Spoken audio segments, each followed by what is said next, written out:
Hello and welcome everybody to the third and final networking conference organised by Connect for Creativity. We've got a really exciting programme of events for you today, and Connect for Creativity, if you haven't had a look at their website, will definitely put you in the mood. They've got lots of links on there for you to have a look at. And it's an 18-month project led by the British Council in collaboration with Atolla and Abdul Gül University in Turkey, BIOS in Greece and Nova Iskra in Serbia. We've got fantastic people lined up for you, not to mention our keynote speaker, Robert Henke, who is waiting in the wings. So do introduce yourself in the chat. If you're here waiting with us just whilst a few more people join us. We'd like to know which city you are in. We want to know who you are and what you do very briefly. And I'd be interested to see you just tap into the chat pieces of work that have inspired you. That's what I'd like you to share today as a little starter question. Pieces of work, digital work, artists that are making stuff that you think's really something that everybody needs to be watching and having a look at, or links that people can click on and have a look at interesting work that's being made at the moment, whether that's music, installation pieces, design work. Stick it in the chat so that everybody can benefit from that. We've got about 300 people from 26 countries in 66 cities connecting to this conference. So that's pretty exciting. So we're interested in your conversations. You're going to be the ones asking questions. If you have a question at any point, please put it in capital letters in the chat so we can discern it from everything else in the Zoom meeting. Let us know what's resonating with you. Let us know what you're thinking about, what isn't resonating, things you're really passionate about, and questions, of course, that you've got for our speakers as we go. We'll try and take as many of those as we can at different points in the morning. So we're just a little bit of housekeeping. Obviously, we're in a Zoom room. Speaker buttons, gallery buttons at the top right. You can click on those to change your view at any time. It's going out live on YouTube, so you can watch it, catch up at other times. Please feel free to keep your camera on or off. Get up, stretch, get a glass of water, cup of coffee, be comfortable. And if you haven't registered for one of the workshops this afternoon, there is still space. It's on a first come, first serve basis. You just need to let the team know which workshop you'd like to attend. And I think you probably do that in the chat. If you don't, then there'll be a link up. I'm sure the admin team will be putting a link up in the chat showing you how that you can register for the workshops. So it's time for me to introduce Robert Henke, composer, artist and software designer extraordinaire, pioneering surround sound and wave field synthesis, renowned for his legendary work, his installation pieces, electronic music, combining sound, algorithms and laser technology, not to mention his contribution to the industry as one of the main creators of Ableton Live. Robert, the floor is yours. Thank you so much. Good morning, everyone. This is going to be pretty informal because, I mean, the topic is how digital is changing the way we relate to each other. And the topic of my talk is how technical processes shape artistic results. And I had major technical problems the last 2 days setting up an installation in Hanover. And that kept me from actually doing my preparation work for this talk, which therefore will be very informal, which on the other side kind of nicely fits the current situation. And the fact that we talk about technology and that we cannot meet in person at a festival, but are relying on technology to communicate. And that we got so used to the fact that we are communicating now via Zoom rooms and stuff like this already changed so much of our social habits in so many ways. That is really interesting to see this in the context of technology in general, that suddenly something that is very non-technological, very biological, has such an impact on how we use technology. And also it shows how fragile everything is we take for granted. And so we're living in interesting times for philosophers thinking about technology. The topic of my talk was how a technical process shapes artistic outcome. And I'd like to start with a little bit of history, talking about Monolake, the project which was the first thing I and Gerhard Beles, who later became the CEO of Ableton, did together that was kind of relevant artistically for myself. And so the point with Monolake was that it was a duo, obviously, it was Gerhard and me, and we were jamming in the studio, and we were jamming as our way of expression with technical tools, because we had no intent to release anything in the first place. It was pre-internet, it was pre-SoundCloud and pre-Bandcamp. So the idea that everything you do leads to a finished product was not really the topic. The topic was more using technology to explore things that are interesting for both of us and having fun. And the way this was technically set up was pretty much a studio based around a few synthesizers and drum computers and sequencers. And it was working as a collaborative effort with a kind of a very clear separation of work. So Gerhard did mainly the sequencing, sitting on the computer and typing in numbers. And I was doing the mixing and the sound design and the effects. And so in order to turn this momentary expression and joy into something that could be conserved later, we had to have some means of recording. And the medium of choice at this time was called digital audio tape DAT. This is something no one knows anymore. This is this little small cassettes. And so what you did is you just hit record on the DAT recorder and recorded a 1-hour jam.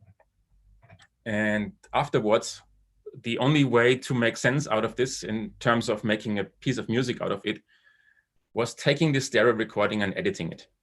And at this time, editing on a computer was still expensive. And we had access to the electronic studio of the Technical University, where we at night secretly did this. And the resulting composition was pretty much a result of this technical process of improvising very long for hours, recording it and editing it down. So the technology had a clear impact on the result. And it is also interesting to note which absence of technology also had an impact. It just happened that we neither had an 808 or 909 drum machine or any of the iconic Roland drum computers at this time, which meant that our music was lacking those sounds, which meant the music was different. And it was not intentionally different. It was just different because of the tools we used. And since we never anticipated that we would make anything that would be related to a techno context, we never saw us in this, we didn't bother. And it was other people who contextualized what we were doing in this framework of Basic Channel and the Hardwax people and everyone else who just happened to be our friends. So the studio collaboration was a basically real-time jam that had to be edited down to non-real-time to a finished product later.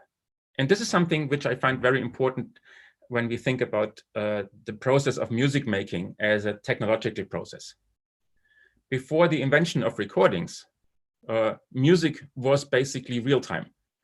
And there was no difference between performing music and experiencing music. The only way to experiencing music was a performance.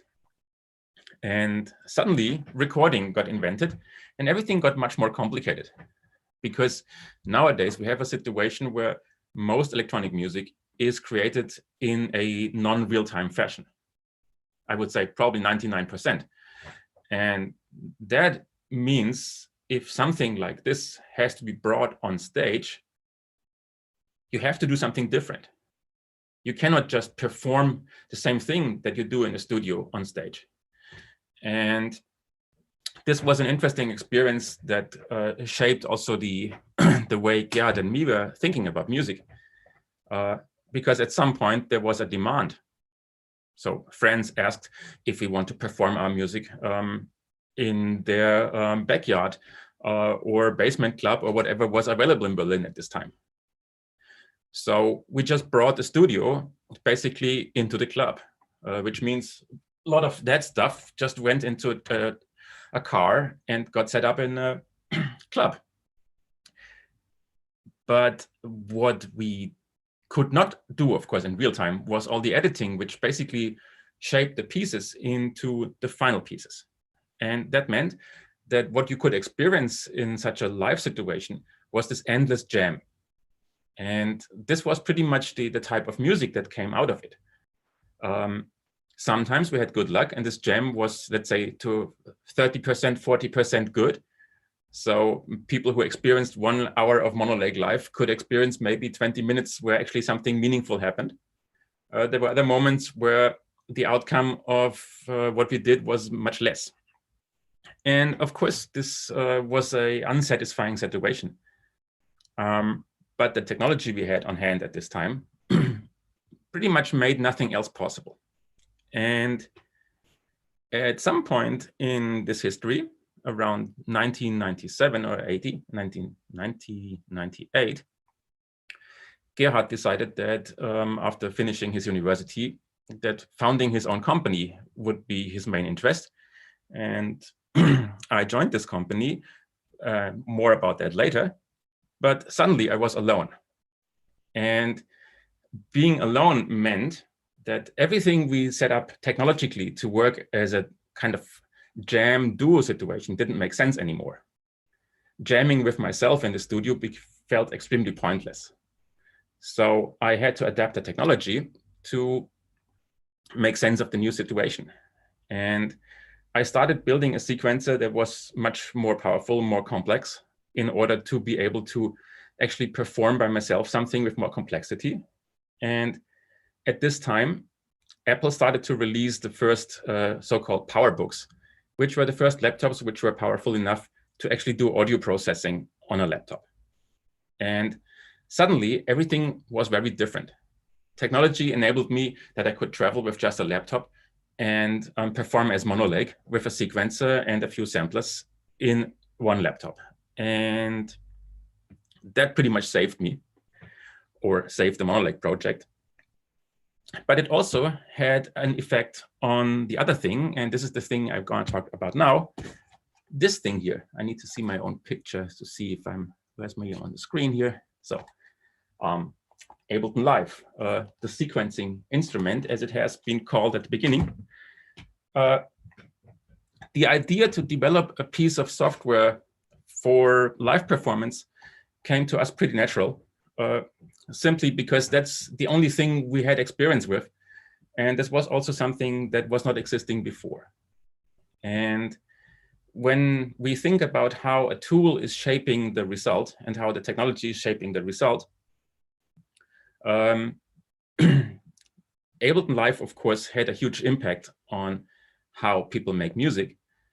But there's one thing I was always considering, and this is the fact that if Ableton would not have come up with this kind of idea, like the session view and this idea of real-time performance, someone else would have, because it was an emergent idea. It was an idea that technology was providing and that at some point someone would have done.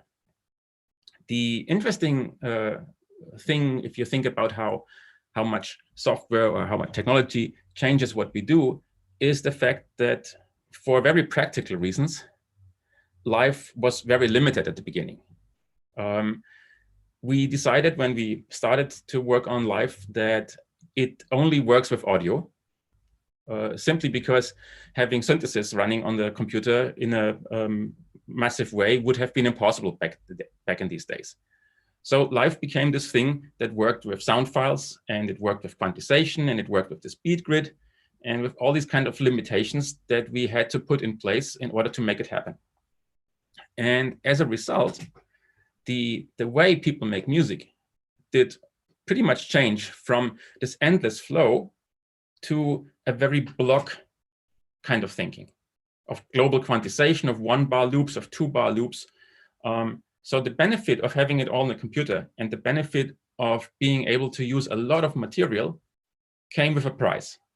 And the price was that instead of having all these instruments where at every instant of time I can turn a knob and change things intuitively, I am limited to a computer screen and to a mouse and to potentially a MIDI controller.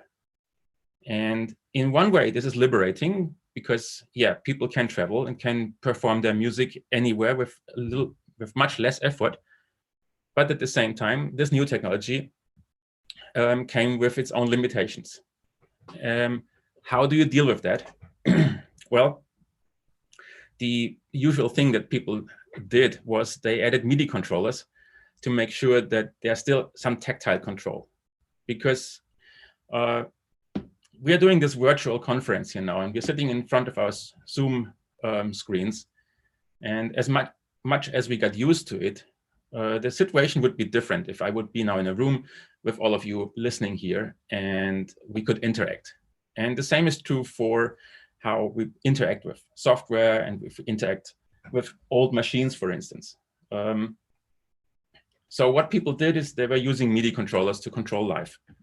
And at some point, I decided that I need a bit more of this freedom back that I had back in the days when we had all these machines on stage.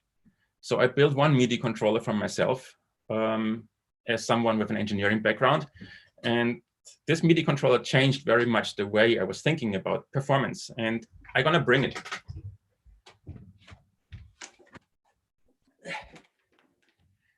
So some of you who are a bit older might have seen this in real on stage with me.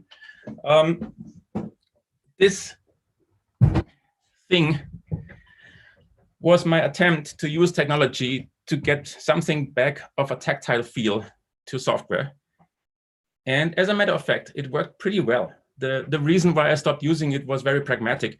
It is heavy, and it's the only one of its kind existing in the world.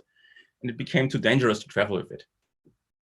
However, this thing here made it clear that a tactile access to music software is extremely essential for performance.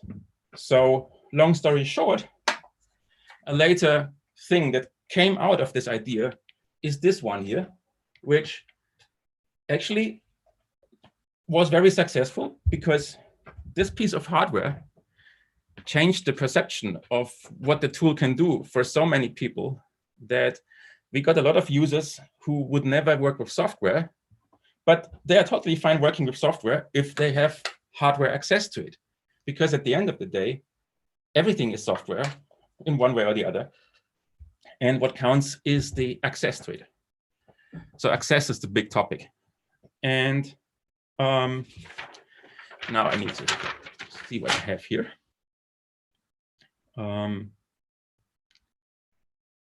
Yes, an important thing I'd like to mention when it comes to this piece of technology. When you build technology, you have a certain idea in mind what this technology should do and how people are going to use it.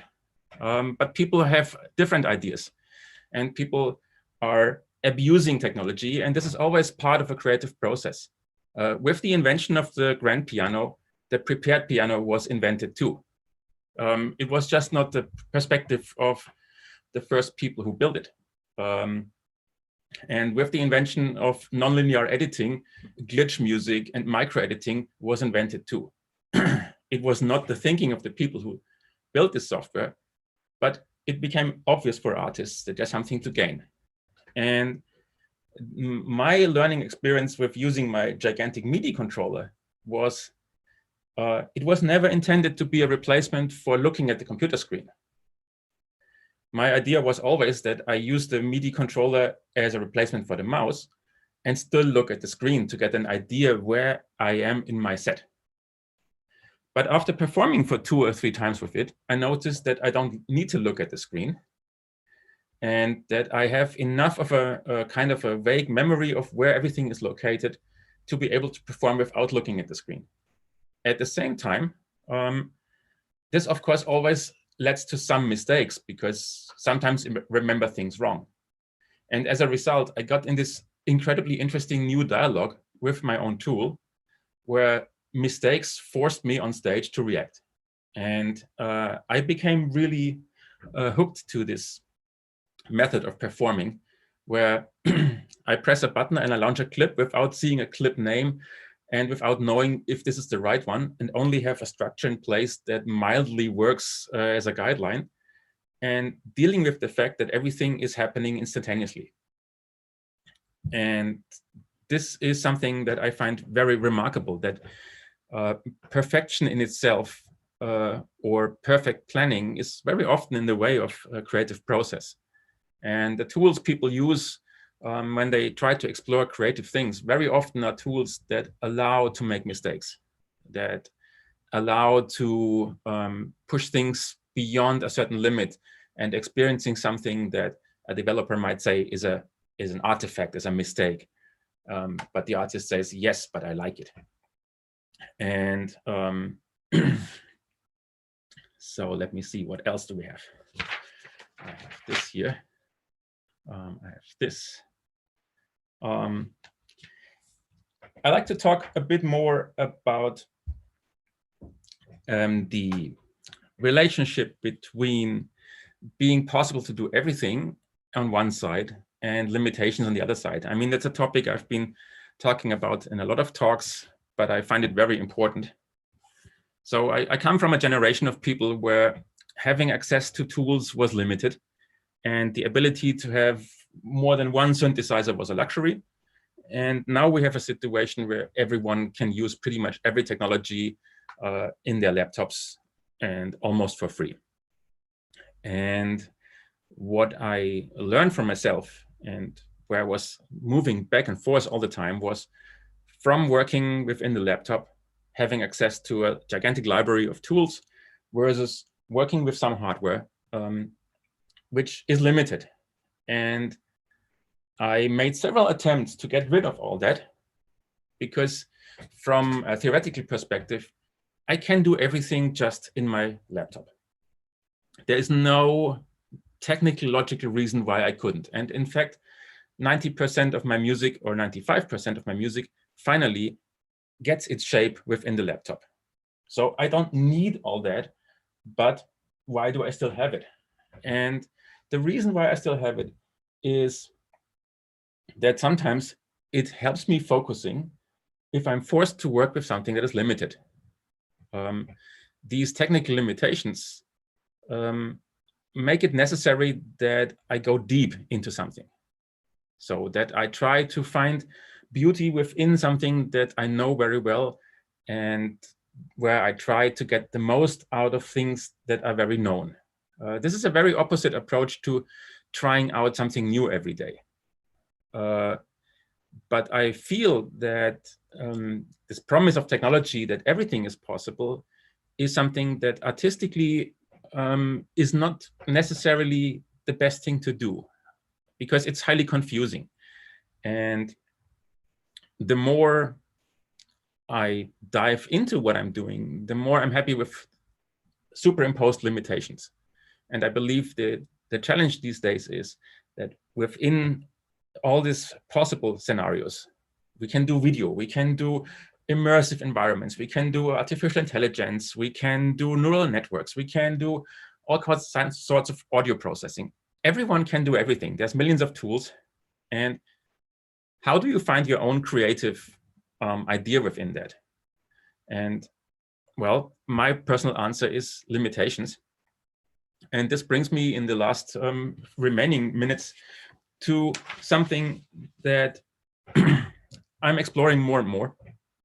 When I started to work on visual things, I started working on visual things mainly because I felt the need to get rid of some random VJ who is projecting stuff when I play live, instead of playing my own visuals. And at some point, I noticed that there's people doing video that are far more advanced than I could ever be. And this is a skill I don't have. So instead of, I thought I'd take a new media, which has not been explored that much, lasers, and work with them. And the great liberty of working with lasers is that they are so limited. Working with lasers implies there's one beam of light and there's mirrors that move this light very fast. And this is mechanical. And you cannot do incredibly complex shapes. You cannot do incredibly complex things moving. You can only do simple things. And within the simplicity, suddenly very, very general musical elements like timing, rhythm, succession, overall shape becomes important again. And instead of feeling trapped with the simplicity of the medium, I felt a great sense of liberation, because suddenly I was back to asking myself questions about what is it I really want to do? And how can I express this within a very limited set of options? And I believe without my occupation with this very limited medium, I would make different music these days.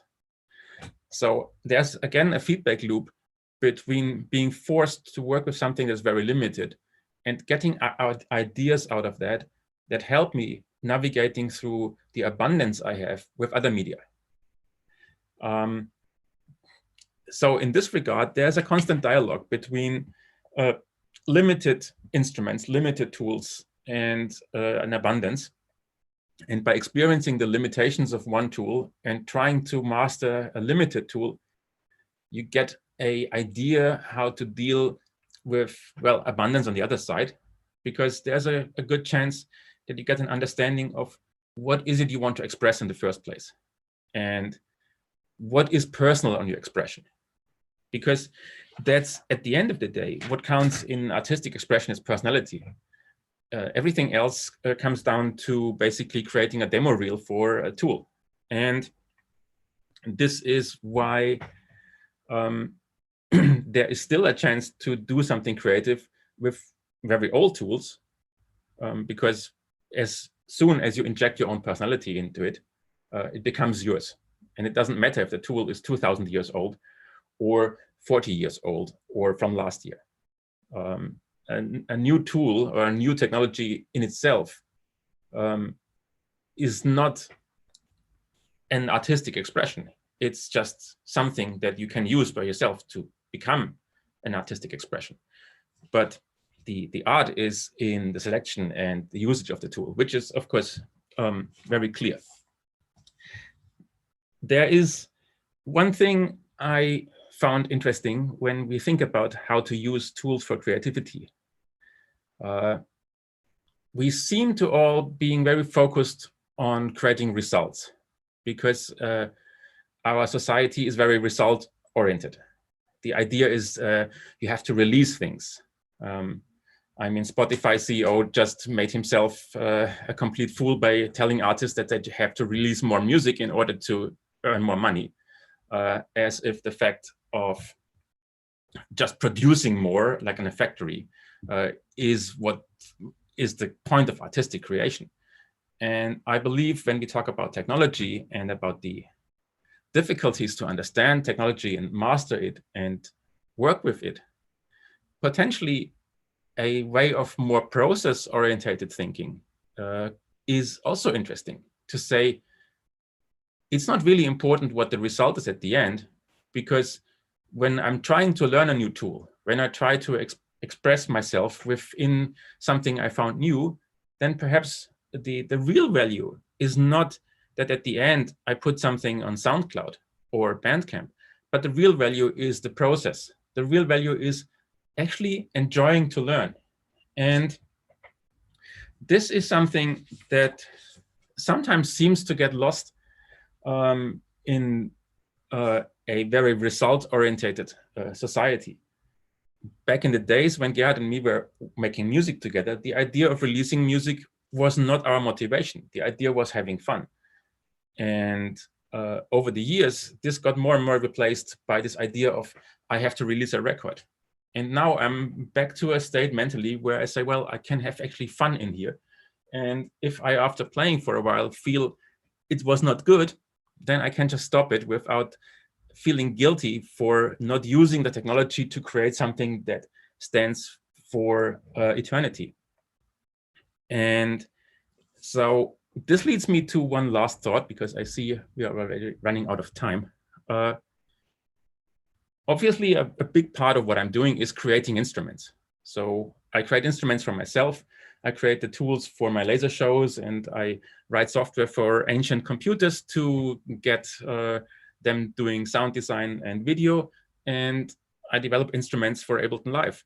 And I figured out that for me, the process of creating an instrument is as satisfying as actually playing it, because it's an artistic endeavor. And I have a very strong relationship to my old instruments here, because every single of these instruments have been created by human beings. And these human beings were passionate about what they're doing. So Roger Lynn was passionate about building the Lynn drum. Colin Fraser is passionate about building his crazy, complex, inspiring, hard to learn hardware sequencer.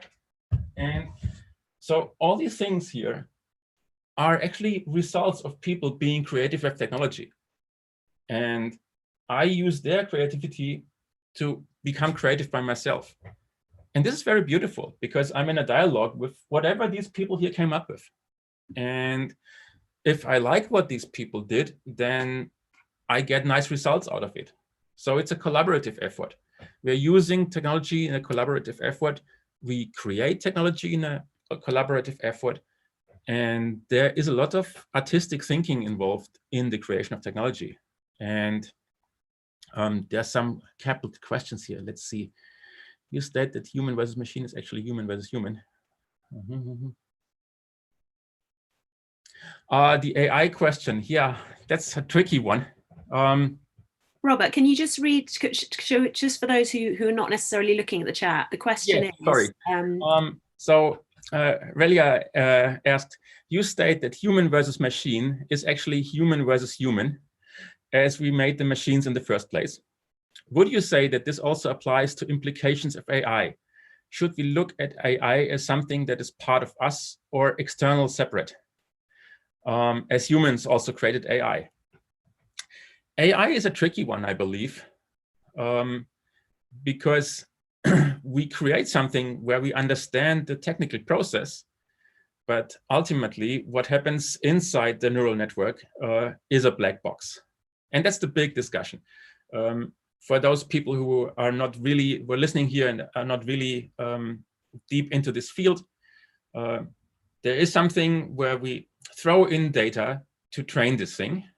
And afterwards, this thing allows us to create results from new data we feed in. So we can train this to recognize this as a coffee mug. And if we do this with 5 million coffee mugs, there's a chance that if we present this machine with a photo, some number comes out of it that says, okay, this is 95% likely something containing coffee. But since we don't know exactly how this result happened, we, for instance, don't know which biases this has. And this thing can't talk to us. If a human being makes a decision, be it an artistic decision, a political decision, whatever, we can always ask, why do you think this is not a coffee pot? And then this person can tell you something. The AI can't. So we can't question the AI, which means indeed we are reaching a gray area here where we build something that we cannot understand anymore. And this is systemic. This is built in. It's the whole point of that we don't understand it. That's why it works. It works because it works on a level that goes beyond what we do and on a different level. And I don't know what implications this has for the arts, but I'm 100% certain it has implications on many other fields. And we need to be very careful to see what happens. But I'm really bad in predicting the future, unfortunately. So thanks, Robert. It's so interesting hearing you speak. And we literally, I think we should just touch on this second question in the chat just before we end, because we are almost out of time. So okay, I'll just read it out, because for the people on YouTube who might be watching, yes, won't hear. So it's about musicality. So it's asking, yes. how do you decide? How do you include musicality within person expression via a laptop only? How do you decide whether or not Right. base it on musicality or technical novelty, or the work that you're making? Okay, so there are many questions. The first question is how important musicality is for making electronic music. If I define musicality as an artistic sense for how things have to be, then I would say it's very important, but it is not important to be a trained musician. I think that's the difference. It's important to make judgments. So if you hit 2 or 3 notes on a keyboard and you say, I like this sequence, then no one else can argue about that, because there is no objectivity. And if I can say, these 2 objects here in space need to be like this forever in my atelier or studio because it's great the way it is, it's a beautiful sculpture, then other people can say, well, it's in the way if you try to mix. But you can't argue against me saying, this is a sculpture here in my studio. There's no rational way to argue that. And so the most important property for an artist is to be decisive, to say, this is what I want to do, and this is great. So how do you include the personal expression via laptop only? Well, I think if you look at this example, if I type 3 sentences on a piece of paper. I mean, this here is my lousy preparation for this talk. It's a few letters on paper. It's done with a laptop. But of course, it's my personal expression. It could be an invoice. It could be a love letter. So I don't think the laptop is the issue. The laptop is the issue when it comes to a haptic interaction with a real-time medium. I can talk here and I can use my voice and I can modulate it and I can express joy, anger, sadness, all these kind of things. It's much more difficult to express the same thing if I'm just typing on a laptop. But when I talk to you here via Zoom and on Skype, on YouTube later, you will notice a personality here. And you will notice a personality much easier than if I would just type in the same thing. So we are about out of time. Okay, well, I guess that's time now to go to the bar at the festival. I don't know if there's a bar here at Zoom. Oh, thanks, Robert, so much. You've given us so much to think about, and I love how reassuring it is to hear you saying to artists, be decisive, work out what's personal to you, and embrace limitation. Really, really strong things to think about, and fascinating to hear you talk. Thank you so much for your time today, Robert. Will you stay? It was lovely. Which part will be on YouTube later? You edit out it will all be magically worked out by the creative team in Athens, so we'll leave that to them. But thank you very much. Do stay with us. Then if people have got things they want to ask you on the chat, they can I can certainly do this on the chat window here. Thank you, Robert, so much. Thank you. It was a great pleasure, and I hope it was not too improvised. It was perfect. It was perfect. So we're now going to move on to a panel discussion, and Katerina Gudjuli is going to moderate this. The panel discussion is entitled "Artistic Creation and Technology: Who is using who?" Katerina, would you like to take over? Thank you, Hannah. Hello, everybody, and welcome again. Thank you for joining us for this session, which is part of the Creative Explorations Conference Day 2. I'm Katerina. I will be facilitating this panel, and as Hannah mentioned, the title is Artistic Creation and Technology, Who is Using Who? We're delighted to have 4 great speakers with us today, namely Can Buyukberber, Ilan Manoir, Dimitris Haritos, and Pokayo, who will talk about their artistic practice and professional practice, exploring different perspectives of art and technology in the digital age. So before we start, I would like to remind you that you can use the chat box to post your questions. Please do so by stating your name and your question in capital letters. and we will have a short Q&A session at the end of our presentations. So without further ado, I would like to introduce our first speaker, Kaan Büyükberber. Kaan is a visual artist and director from Turkey. He creates immersive audiovisual experiences that are embodied in physical and digital spaces. His practice consists of experiments with various media such as virtual and augmented reality, projection mapping, geodesic domes, large-scale displays, and digital fabrication. So Kaan, the floor is yours. Thank you so much. All right, so I think I can share my screen. Let's see. Okay, can you see my screen now? Yep. Perfect. All right. So thank you so much for your invitation. I'm very excited and honored to be a part of this conference with all these great minds. It was great to listen to Robert Hankey. I'm a big fan of him.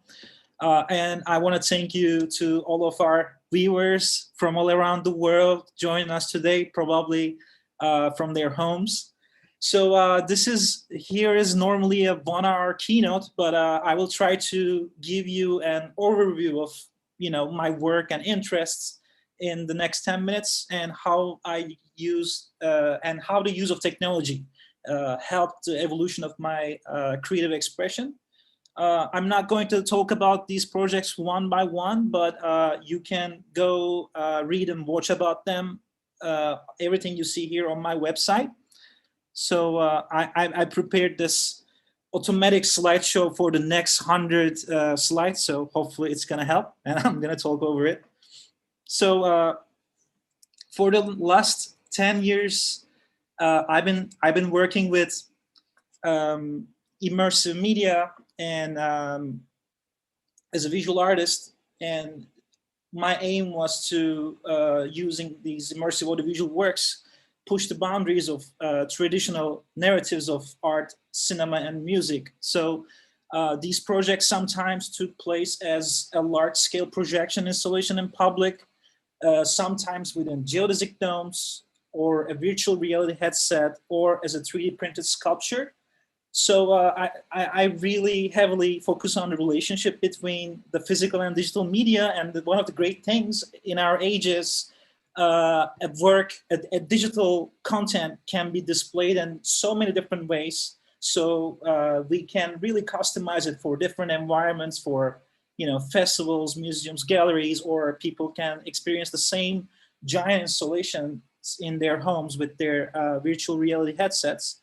And one of the other great things is we are all now, people from different fields are using their computers as their studios and software as their tools. So that allows us to have a wider range of collaborations.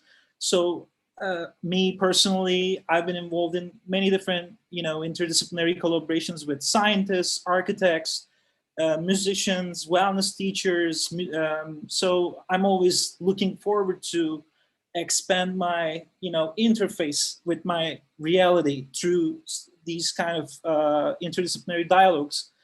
And I've experienced with some of these works you see here, how new media can be really powerful to raise public awareness on the vital matters of our time. In general, the way I see the world is, our daily lives are surrounded by digital technologies exponentially, especially in this moment now, it's even more relevant. And we are moving toward living more and more in these digital worlds. And like this conference, our jobs, our emotions, our friendships, our art, everything is more and more happening, performed in these digital environments. So in some cases, this is a cool extension of our lives, but sometimes it's just out of necessity and we're not really choosing this voluntarily, but we don't have any other option to communicate at the moment.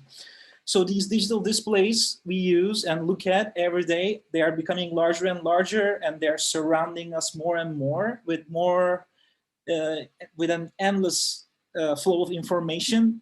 And these are becoming also part of our, public spaces and architecture. We see these giant displays everywhere now in our daily lives, in our homes. And we're spending significant amount of time looking at these displays. So it is doing something to us. It is reshaping how our brains are wired. It's shaping our emotions. And soon with the advancements in these, augmented reality technologies, this digital interfaces are going to they're going to be overlapped with our normal daily vision. So this is going to be a whole new, additional layer of world. I'm, some days I'm waking up to a more concerned state of mind about this. Sometimes I'm more optimistic, but the useful thinking for me is understanding as artists and designers, we have a chance to be the architects, the thinkers of this new space. So we can decide how the communications are going to function in these new digital spaces, how they're going to look like, these digital worlds, what kind of aesthetics, what kind of sounds, colors, all these different type of decisions. We have a lot of initiative in this decision making. While having this kind of responsibility to make these kind of decisions in this digital worlds, my work is heavily inspired by nature, as I assume many of us working on this field. And I view the nature as the greatest generative artwork ever emerged through these, software-like fundamental forces and principles that we can observe all around the universe and ecosystems. And as we understand our planet deeper, we see these emergent properties everywhere, and we can learn something from it. We can apply it to our artistic creations or systems we create in order to benefit from the intelligence out there that is already existing outside of the computers, not the artificial one. These processes are the biggest source of inspiration for me. Like I mentioned, I love mimicking those patterns I observe. And I think I see the role of the artists and the use of emerging technologies. These are vital to make these invisible intelligence visible. So in terms of, I have a couple of more minutes, when we think about the main discussion of this conference, how digital changing, how we relate to each other, and with this panel, who's using who, I view this as a mutual evolutionary process where, we shape our tools, then our tools shape us, like Marshall McLuhan put it. And this heavily affected my lifestyle, like working with these kind of media, working in this field. The more time I spend with my computer, the more time I focus on, different ways of creativity using different media. I can feel I've been also, this became a focus for my personal growth as well. Something I discovered with the new media, it gives me more independence or freedom. I can use less physical objects in order to create new work. So this makes me even more independent in my lifestyle. We can be location independent in this world right now, being artists in this field. And something I see, interesting is I have people in this field, who are heavily inspired by the future inventions, and we're trying to prophesize or speculate about how the future may look like through the advancement in technology. We were always speculating, but now we suddenly, with this pandemic, found ourselves in that future where, like I said, involuntarily, we need to start to communicate and live and do our work in these platforms. And I think the artists are kind of pioneers / early adopters of any time a coming future. And I think we've been already living this lifestyle and using these tools, and now a bigger mass population is starting to inherit these tools and communication methods, and hopefully they can take away something creative out of it, and make their mark on this new digital territory in this new world building stage. Thank you. This is my 10 minutes. Thank you, Kaan, for your short and precise presentation and your inspiring work. So moving on to our next speakers, we'll have time for questions after the end of all presentations. So next one is Ilan Manoir. Ilan is sorry, can you hear me? Yep. Ilan is a multidisciplinary artist with a specific interest in conceptual and post-digital comics. He currently holds a PhD researcher position at the Aalto University in Helsinki, where he examines the intersections of contemporary comics and 21st century technological disruptions. His artistic work claims for the importance of comics as a materially self-reflexive medium, unaffiliated to any general art history. So Ilan, I'm giving you the virtual floor, and thank you for being with us. Thank you, Katerina. Can you hear me? Yes. Yep. Okay. So thank you for the invitation. So I would like to speak about the Neural Yorker. It's a project that we have been working on since a few months with a small organization I helped founded in London last year. And I'm going to start speaking about a bit about deep neural networks and how they have helped us shape our concept and our practice in order to reinvent a bit the comics medium and the cartoon medium. So deep neural networks have very recently played a very transformative role in advancing AI across various application domains. Some of the most creative bits of contemporary art are happening today at the junctions between different disciplines and technologies. I would like to present you here this experiment that we have been working on, which involves the automation of cartoons and comics using deep learning and more specifically generative adversarial networks and language models. The running slideshow that I'm going to initiate now is a non-curated collection of our automated Twitter account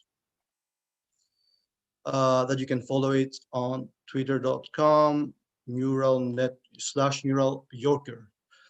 So I'm part of a global community of conceptual comics artists whose goal is to explore comics outside the traditional scope of literary and artistic practices involving text and image. Contrary to many of our colleagues, we feel comfortable experimenting with tools and knowledges coming from post-colonial critique, digital humanities, and network technologies. Our works are located at the crossroads of different media, practices, and sensibilities, and evolve beyond disciplinary, formal, and compartmental media terminology. My ongoing publishing activity investigates comics as objects particularly amenable to programmatic processes. From my early book, Facsimile Appropriation, to the Shape Reader system of communication specifically designed for readers with visual impairment, and the latest experiments based on the orchestrated work of hundreds of comics artists around the globe, each book project can be easily described as a set of instructions. These projects, therefore, in a programmatic fashion similar to the bottom-up algorithmic process of deep learning, express a choice to locate the medium of comics in the widest affect aperture. Similarly, the project I present you today claims for a perpetual becoming of the cartoon medium by furthering estranging the comics object to a machinic, non-human understanding.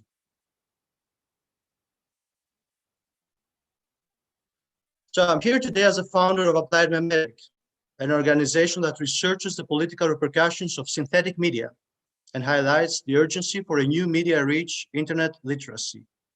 The organization is committed in synthesizing graphic narratives, and the last months we have been working toward an ambitious project, the Neural Yorker, trained on a very large collection of cartoons and punchlines. This project comes as a multimodal generative architecture that produces daily cartoons inspired by Twitter's trending hashtags and topics. It is still in its infancy mode and operates in a semi-supervised learning, but the algorithm is gradually set to fit the contemporary industry standards for press cartoons. We are not there yet. As you can see, the graphics are quite raw, but the algorithm is slowly learning its way into the nitty-gritty of the cartoon profession. I consider here important to provide some context for the nature of automation in comics. While speculations about the growing role of machines in artistic production have been a consistent trope in modern contemporary art debates throughout the 20th century, comics, from their early beginnings, have been symbiotically expanding with the development of printing, distribution, communication, and media technologies. These industrial processes of completion, based on the generalized automation, standardization practices, and an orchestrated division of labor, are so embedded in the ways we understand and consume comics that have become an essential feature for the conceptualization of artistic practices in our medium. A typical production line of manga, the Japanese comics, involved dozens of people handling specialized roles in a quasi-tailorist production belt, often in ways that have been criticized for resembling a sweatshop. While distribution has been increasingly involving massively digitized operations of logistics and global supply chains. And this is only about mainstream comics. Comics is an industrial form of expression. At the same time, the comics industry has been quite reticent in embracing the complex nature of technological developments in AI. But this situation, I argue, might soon change. The online abundance of digitized media content, available through third-party groups of comics fans, the increasing convenience of programming language frameworks and machine learning libraries, the secularization of knowledge through e-learning, and the plummeting prices in specialized hardware might contribute to reach a critical point where AI will be gradually integrated in the comics pipeline. Synthetic and generative processes might soon reshape the ways we produce, consume, archive, and distribute comics artifacts. A more wide adoption of AI in different strata of the industry might reconfigure existing readerships and markets. It will ultimately force a radical realignment for the practitioner's artistic ethos and contribute to the formation of new reader sensibilities. Applied Memetic, our organization, acknowledges the full matter-of-factness of the available technological tools, certainly not in terms of a reified glorification based on questions of progress or innovation. At best, a reconfiguration of the industry's entrenched roles of production, which means who is entitled to a set of operations and program routines that do not conventionally account for the production of cartoons, such as web scraping, image classification, computer vision algorithms, active learning, language modeling, indexation, cloud computation, etc. So we are particularly interested in two algorithmic generative architectures, the different types of generative adversarial networks and language transformers. Generative adversarial networks, known as GANs, are one of the most successful image synthesis programming architecture in the past few years. They have the ability to generate novel images by emulating the probability distribution of any given training dataset, as Robert explained in his previous talk. The architecture is based on adversarial training by pitting two or more neural networks against each other. The first network is called the generator. It generates samples that are intended to come from the same probability distribution as the training data. The other network is called the discriminator. It examines the samples to determine whether they are real data coming from the dataset or negative training examples that are used by the first network, the generator. The two networks compete in what is known as unsupervised learning. The generator is trying to fool the discriminator by having it accept the generated data as ground truth. This GAN architecture resembles a zero-sum game, where the model converges when both neural networks reach what is known as a Nash equilibrium, which is a state where the actions of each neural network will stop having any effect on its adversaries. It's a very Marxist dialectical situation. The generated samples will then theoretically be indistinguishable from those that are in the dataset.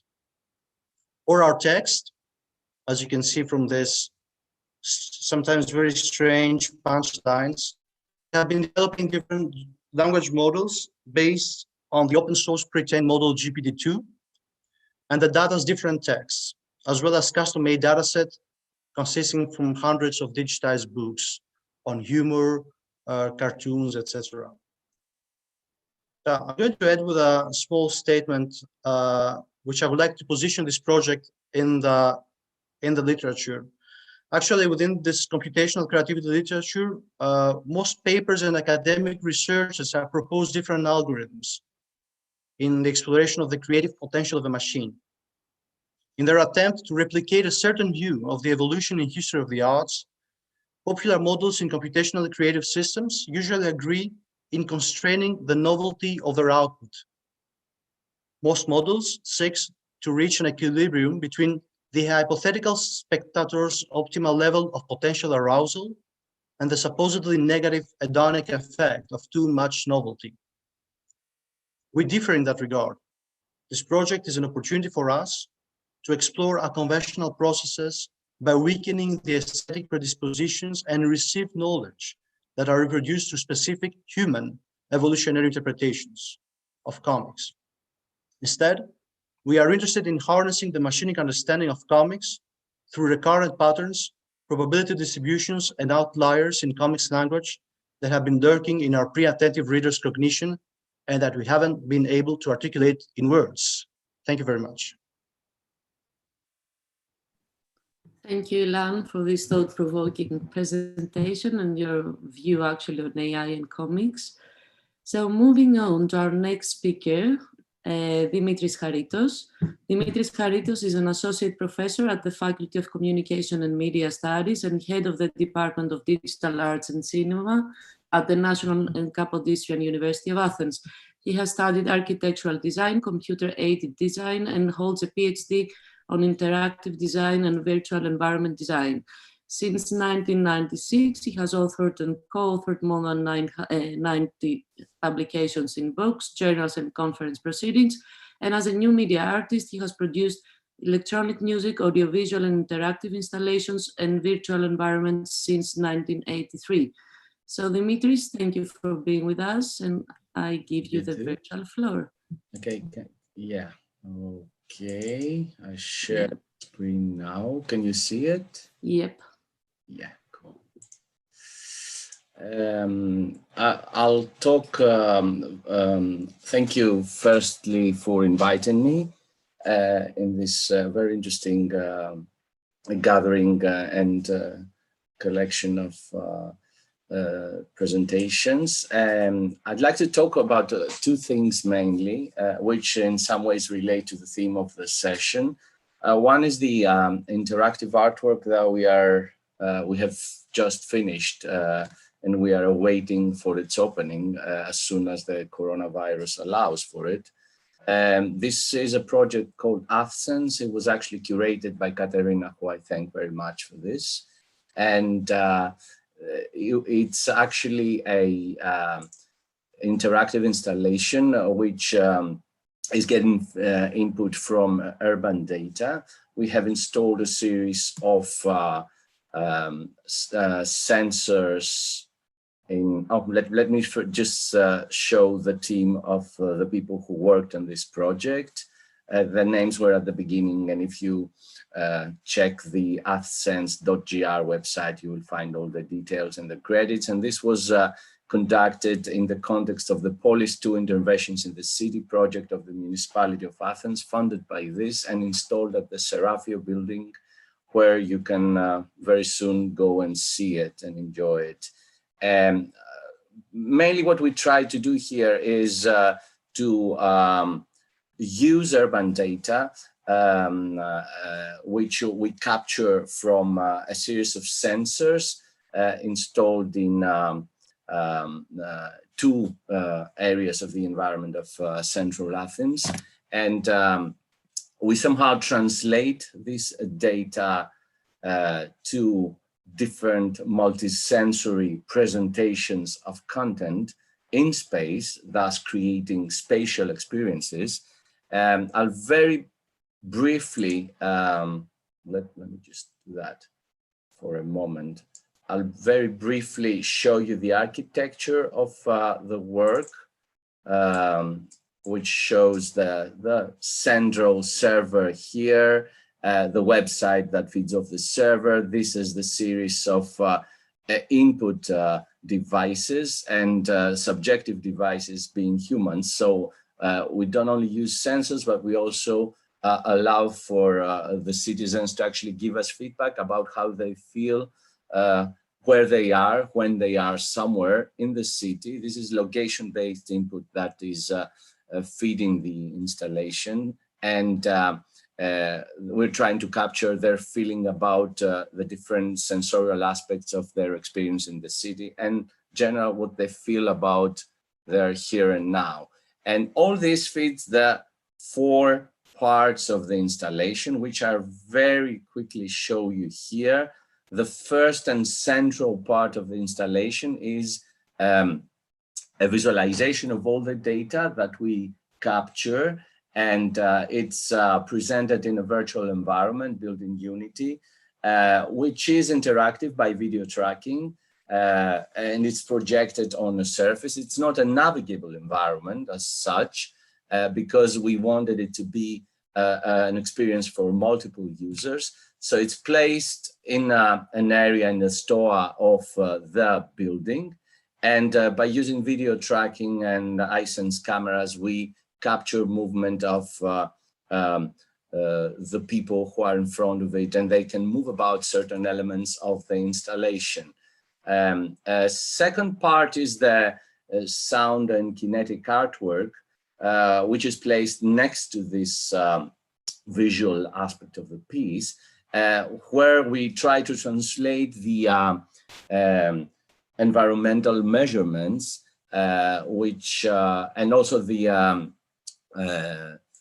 pollution measurements. We try to translate this into layers of sound, which are projected onto space from 6 speakers, thus creating a certain spatial experience of a sound environment, an auditory environment, through the placement of the sounds in different places of this store. So it's a 6-channel, obviously, sound installation. And then there's these kinetic sculptures, which are moving through the translation of the environmental measurements.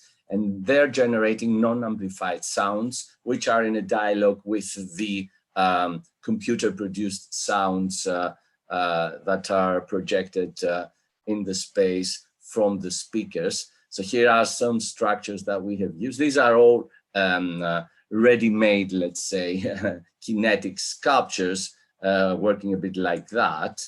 Yeah. Well, you can kind of hear that, I guess, very well from Zoom.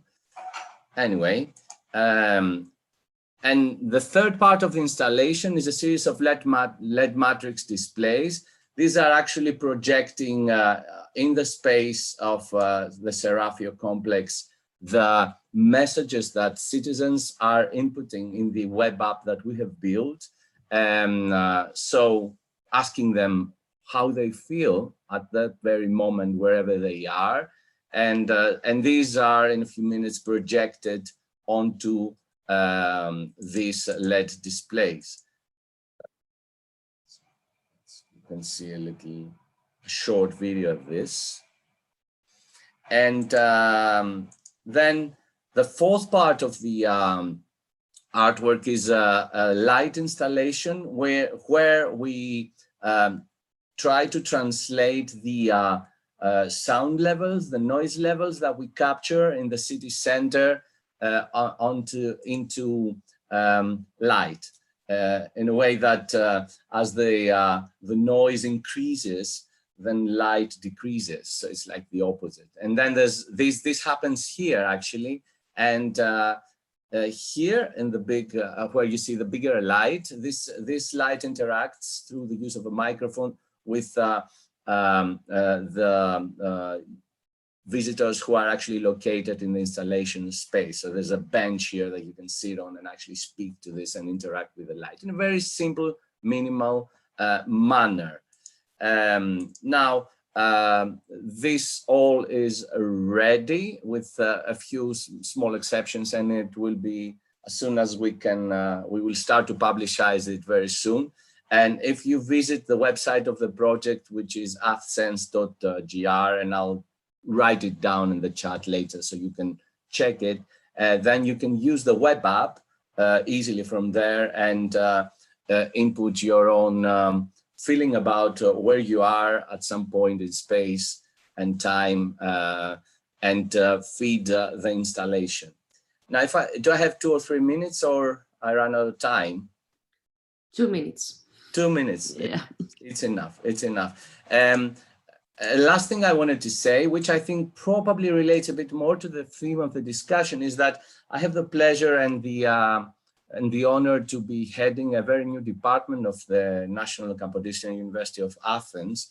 I know this is all Greek to you, where you see here in this URL, but it will soon be translated. We're very new, actually. We're entering the 2nd year of our functioning as a department. It's a department of digital arts and cinema. I head this department, and what we are trying to do is that we're trying to educate young students into becoming multidisciplinary, transdisciplinary artists for using digital audiovisual media, as well as let's say high-end digital technologies, which I guess feed each other. That's why the title of the department is Digital Arts and Cinema. We understand that cinema and experimental cinema is a part of the roots of new media art, and also digital arts in the sense that cinema is today digital mostly. So there's a constant dialogue there between these two, let's say, areas of art making. And we are trying to educate students in a manner that is multidisciplinary and experimental. And we hope that very soon we will have interesting results. That is very interesting creative people out there making their own creative first steps. Not much I can say in 2 minutes, but I'm available for further discussion later. Thank you very much. Thank you, Dimitris, and we're looking forward to experience actually AthSense in Serafio, and also congrats for the new Department of Digital Media in Greece. Moving on to our last but not least speaker, Pokayo. Pokayo is an associate professor at the Athens School of Fine Arts, a visual artist, contemporary art curator, strategy consultant for organizations, and personal coach for individuals and business executives. He is founding director of the Athens Biennial and has co-founded the Alpha Station for Contemporary Art in Athens. He has exhibited his work internationally and in Greece, and his practice includes painting, performances, theater, and short films. Poka, are you here? Yep. So welcome, the floor is yours. We can't hear you, you have to unmute.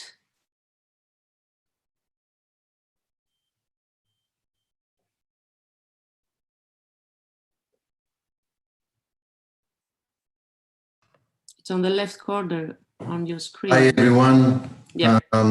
It's good to have so many friends here in the panel and also in the audience. I'm gonna be sharing with you some stuff that I have made. Now, I have to make a early on disclosure.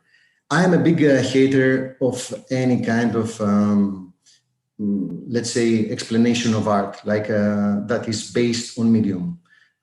Therefore, I'm a hater of digital art. Although I have a master's in digital art, I don't really understand how can someone still be discussing about digital art.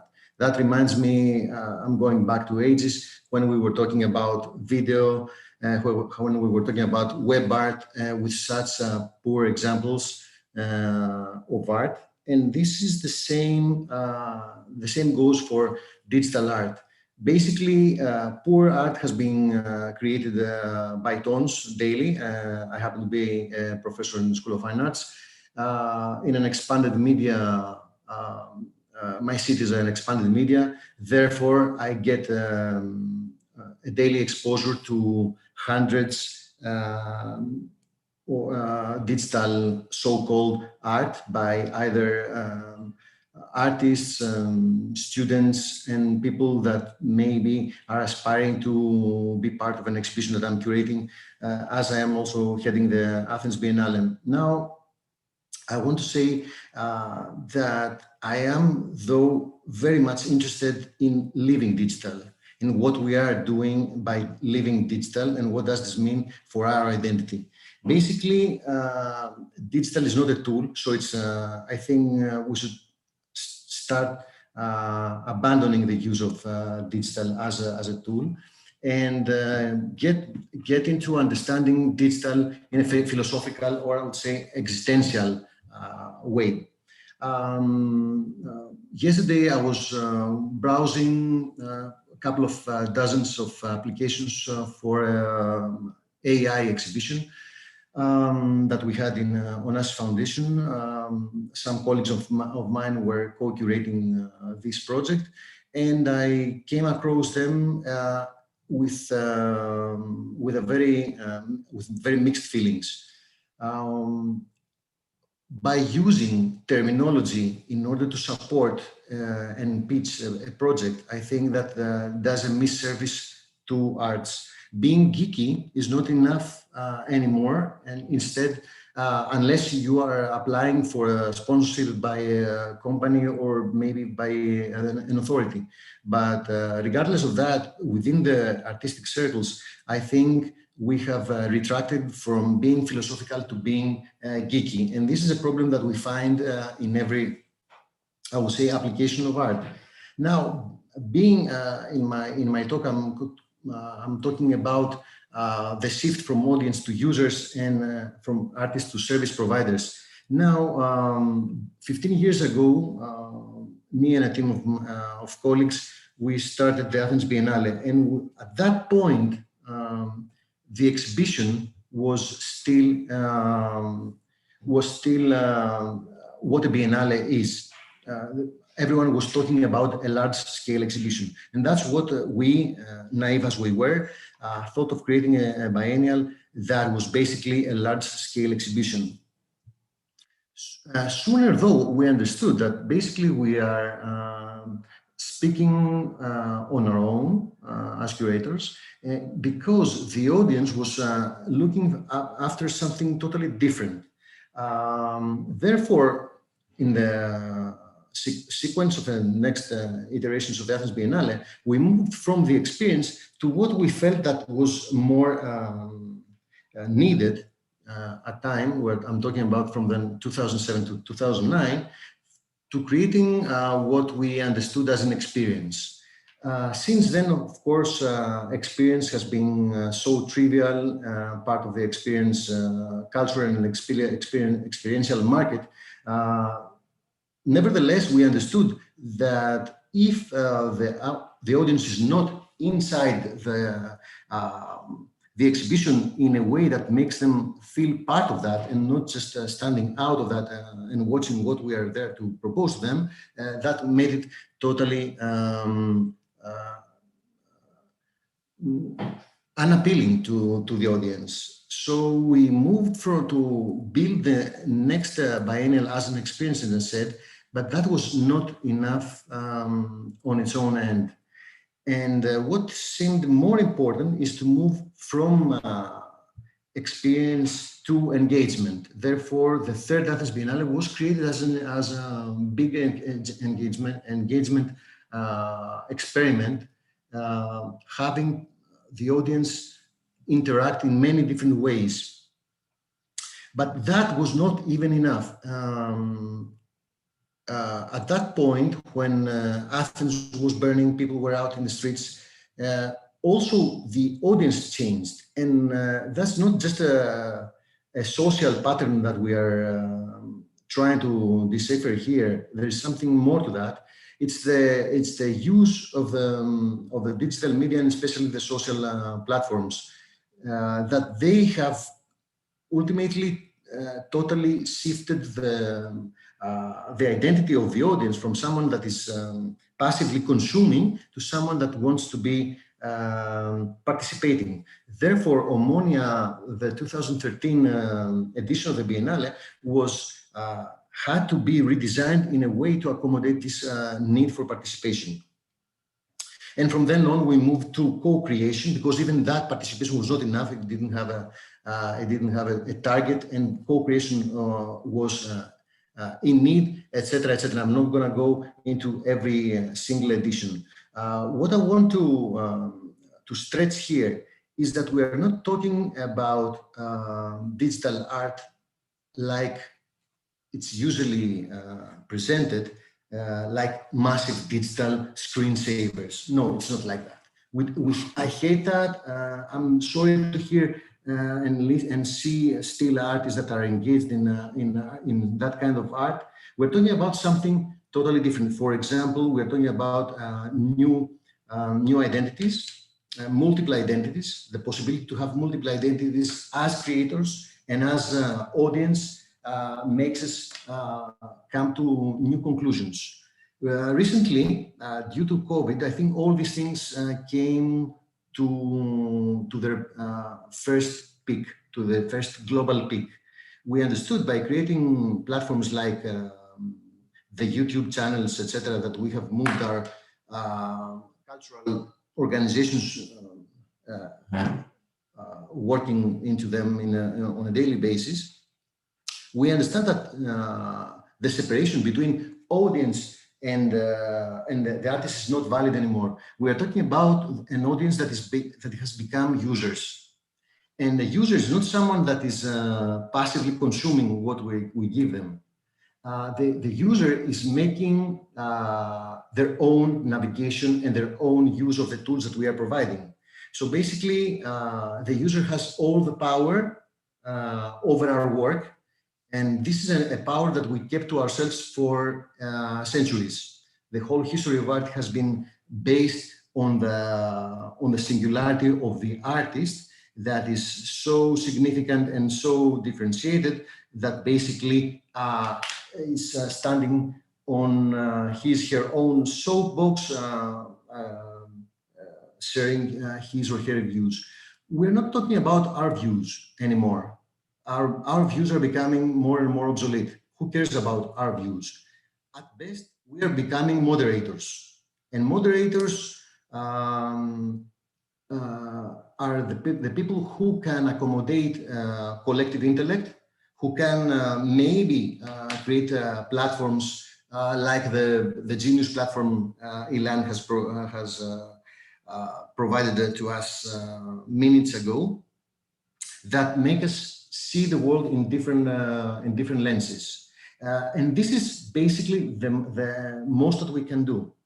Now, I'm of course very troubled to see how, what is the new identity of the artist.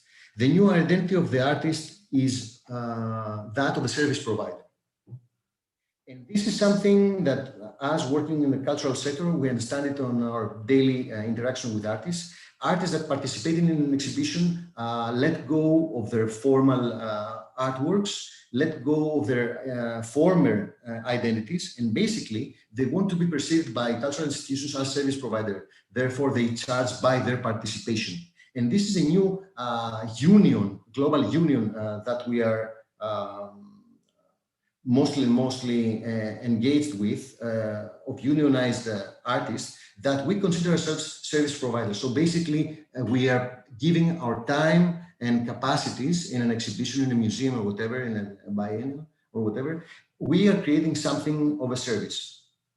And then that, as a professor, takes me to my last argument, which is I'm still working on that, because basically my laboratory in the School of Fine Arts is about trying to redefine what the role of the artist in the future should be. And what I see in awe and amazement is that basically we are talking about that kind of service provider, that the person who is able to provide for others to live a better experience. So we are becoming something as sophisticated waiters, some from hotels to service providers. And this is a new, I would say, global shift in the perception of our occupation. And then, if this is our occupation, how should we train our new and young artists? We should move from formal training, and I bring this forth as an argument and also as a food for thought, because currently we are working on our core curriculum. I bet Dimitris is also working on his curriculum at their school. We should be in a very brave way, move out from the formal training into emotional training. How can we best serve others, and how can we feel okay about serving others? Is it something that we can do? Is it something that we are trained to do in the School of Fine Arts? No, we are not. We are trained to believe that we are the unicorns, and this is something that we have to bravely abandon in order to move into a new era. Thank you. Thank you, Foka. We have to stop here as our time is limited. Thank you all for your very interesting presentations and arguments, of course. So we don't have much time for questions, but I would like to make one question to all of you and actually give you 30 seconds each to reply, please. So we saw various perspectives with regards to digital art and technology through your work and ideas. So I would like to ask you, how do you see that digital technologies affect the way you make your projects, and how these help us, the users or the audience, redefine our relationship with technology per se? Thank you. Can we start with Can? I'm sorry, Katerina, could you please repeat the question? Of course, of course. So how do you see that digital technologies affect the way you make your art projects, and how these help us, the audience, to redefine our relationship with technology? Yeah, I mean, going back to Marshall McLuhan again, you know, it's the classic medium is the message, and any kind of media you use affects the way you express yourself. And in terms of, you know, new media, the software we use, the display methods we use, they all come with their own set of, you know, rules and limitations, like Robert said. So when I'm presenting something in a VR setting, there's a certain language I'm limited by in order to make an efficient use of that media. But when it is, let's say, presented in a physical space, then I need to consider the dimensions of that space and how the spatial experience is going to work. So like music, like filmmaking, I think digital media and the softwares and tools are definitely coming with their own flavor. For instance, even, you know, in 3D media, for instance, the artist, like 3D artists, can understand which renderer has been used, because even, you know, it looks like a standard 3D animation tool, every different computation has its own look and flavor and warmth, you know. So it's like using different types of paints in a way for a different feeling or a different kind of painting. Thank you. So Ilan, do you think that through your art projects, can we redefine our relationship with technology in a way? Yeah, I don't think digital or analog should be treated as something specific. I think it's a matter of perspective. I'm following Terence McKenna's view on this. So digital, how close you are to media, how far or how affected you are from a media, from a medium. What is special in our project is not the digitality, which again, I think it's a magic glue, all-encompassing term, as we hear in electronic music. What is electronic music? I don't understand what it means. Yoros Mazonakis is electronic music. It's electronically produced, mastered, mixed, distributed, etc., and consumed. So I'm thinking that what is special in the project is that we're trying to automate and to close the circle in the automation of comics, because comics were always an automatic and industrial form of expression. And I think that if we manage to bridge the gap of production and consumption, so ideally make comics for machines that are reading comics and responding with comics to each other without any mediation from human actants, I think I have a lot of things to learn about this thing as a comics artist. Super, thanks. Dimitris and Poka, would you like to share any comments? Yeah. Well, it's difficult to answer this very quickly, but a couple of things I'll mention which probably relate. I very much identify with what Robert Henke mentioned a while ago. I mean, yeah, I mean, for me, making art doesn't have to be with digital or analog media. You know, you start to create something and you use whatever you want to use or you need to use or you feel like using. Yeah. So, and obviously we're not talking about tools, we're talking about media.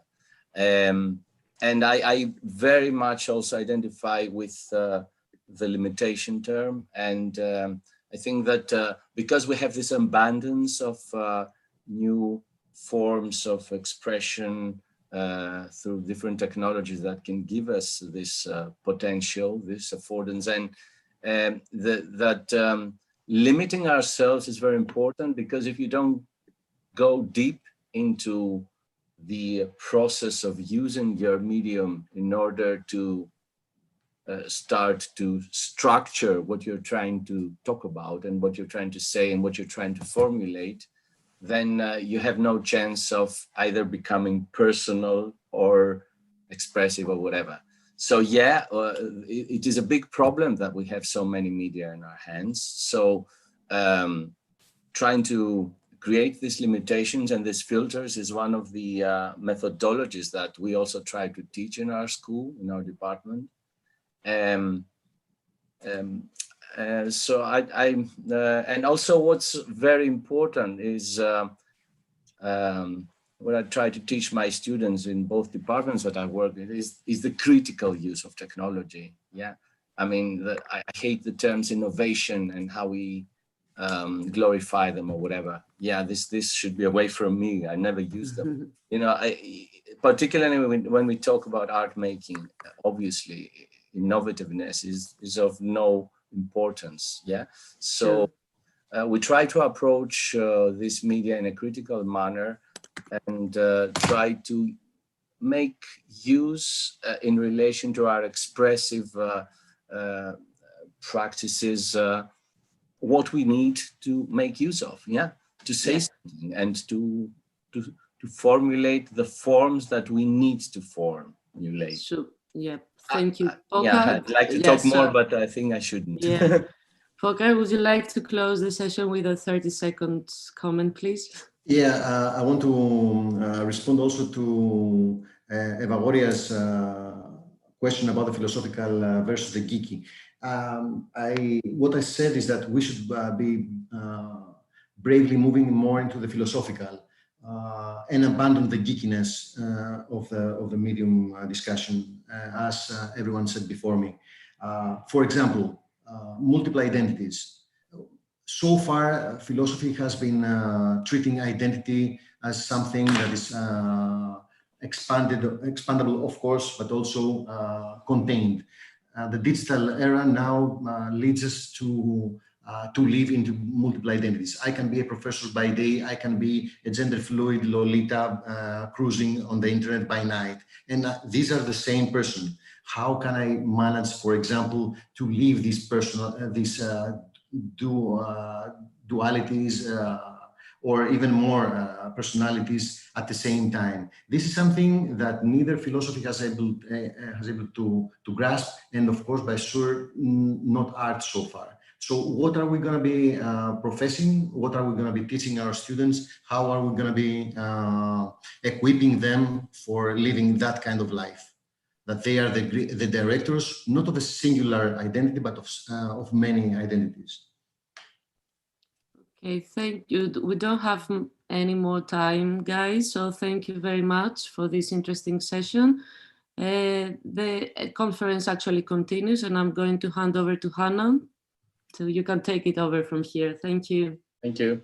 Thank you very much, all of you, and Katerina for facilitating that so beautifully. So we're going to move on now. We don't have time to take a break, so you're going to have to grab a coffee whilst listening. I'm going to pass you over in a minute to our next keynote. They're a duo, Tejosh, made from Serbian Sofia Stankovic and Teodora Stojkovic. Originally, as I said, from Serbia, but now living in Amsterdam. They are a pair of design thinkers, designing and analysing contemporary social phenomena and exploring relationships between humans and technology, working with lots of immersive technology, VR, within fashion, and making projects for clients like MTV and Nike. So, Tejosh, are you there? The floor is yours. Yeah, we are. Thanks. Hi, everyone. My name is Sofia. And I'm Teodora. And we were very much looking forward to coming to Athens back in April. But of course, as COVID hit, we are now here, luckily still in this form, thanks to technology. So we are going to start our presentation. You have to share screen. Yeah. Okay. No, it's not. Are you sharing now? Do you see our screen? Yep, we see you very clearly.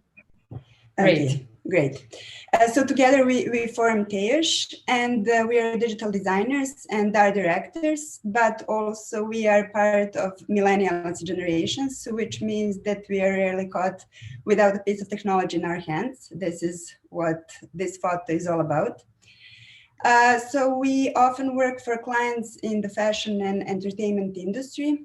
However, we wouldn't be able to actually get noticed by brands if it wasn't for our innovative approach that is almost always related to digital technology and social networks.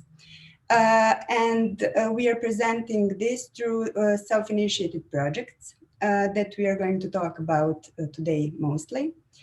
So through these kind of projects, we actually help brands to use new mediums and respond creatively to the changes of digital era. So we can easily spot the technological advancements and how technology evolved and laugh at the old tech. But what is harder to spot are the changes within ourselves and the changes in society. And this is one example from China, which is actually quite easy to spot, where they built 2 separate lanes for people who are on their mobile phones and for people who aren't. And especially now in the times of COVID. Yeah, actually 2020 came and all of a sudden technology is such a big deal. I love specifically this photo because it shows how we've gone far with social networks. So if someone showed this photo 20 years ago, the context of this photo would be so hard and also very comical to guess. First question would be, what is she doing with the ice cream? And then why is she wearing the mask? But this looks almost normal in 2020. So what happened this year is that we witnessed a true digital transformation. In times of COVID, technology enabled us to continue living lives almost like we used to. So the work continued, also yoga classes were organized online, also meetings, a conference like this one. Yeah, and more than ever, we are following real time also the newest measures and restrictions and statistics about COVID via our gadgets.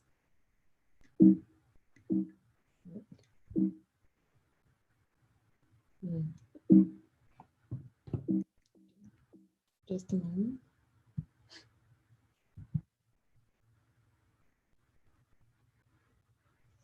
Okay, so maybe the sound is not working, but yeah, that's fine. So this is the work we did a couple of years ago for MTV.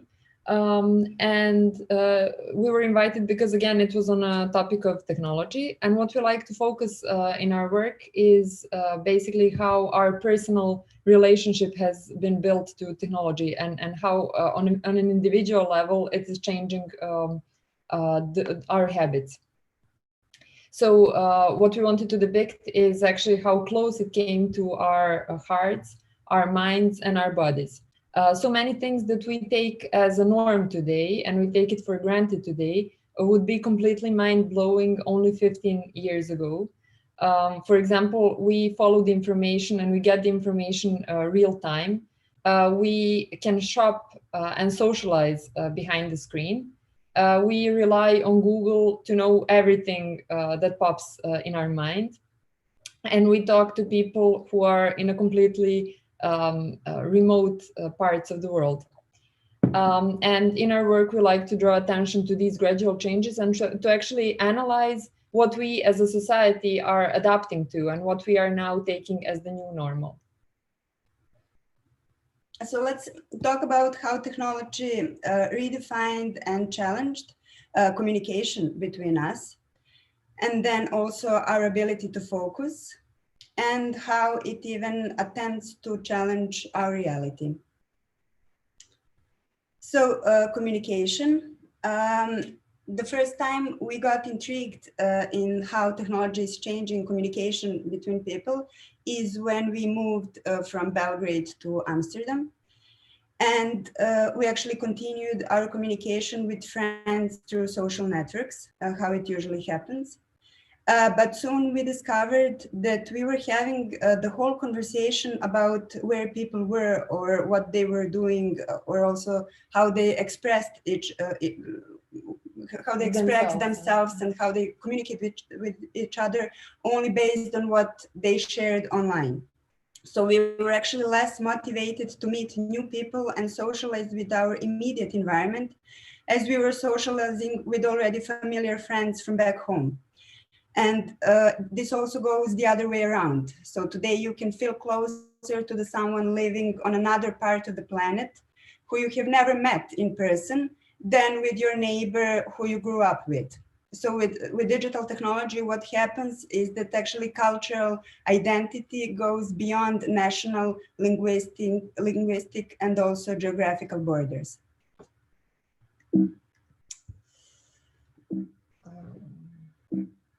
Just a moment, yeah, I think we're having a problem with video slides.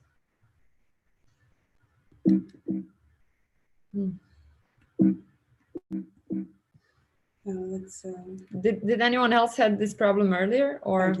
Okay, great. Yeah, at the time I was reading a psychology book called Games People Play by Eric Berne. And because we were spending so much time online, it led me to think and led us to discuss what are the psychological games that people play in online environment, where you cannot see the body language of the person you're talking to, and where the communication is already limited by this predefined interface design. So the communication is in that sense fragmented. We only see bits and pieces of it through likes and comments, and through also content that is curated, because we, of course, try to present the best version of ourselves online. And as the interface design changes, so does the communication. For example, we got used to expressing our specific feelings through memes or filters.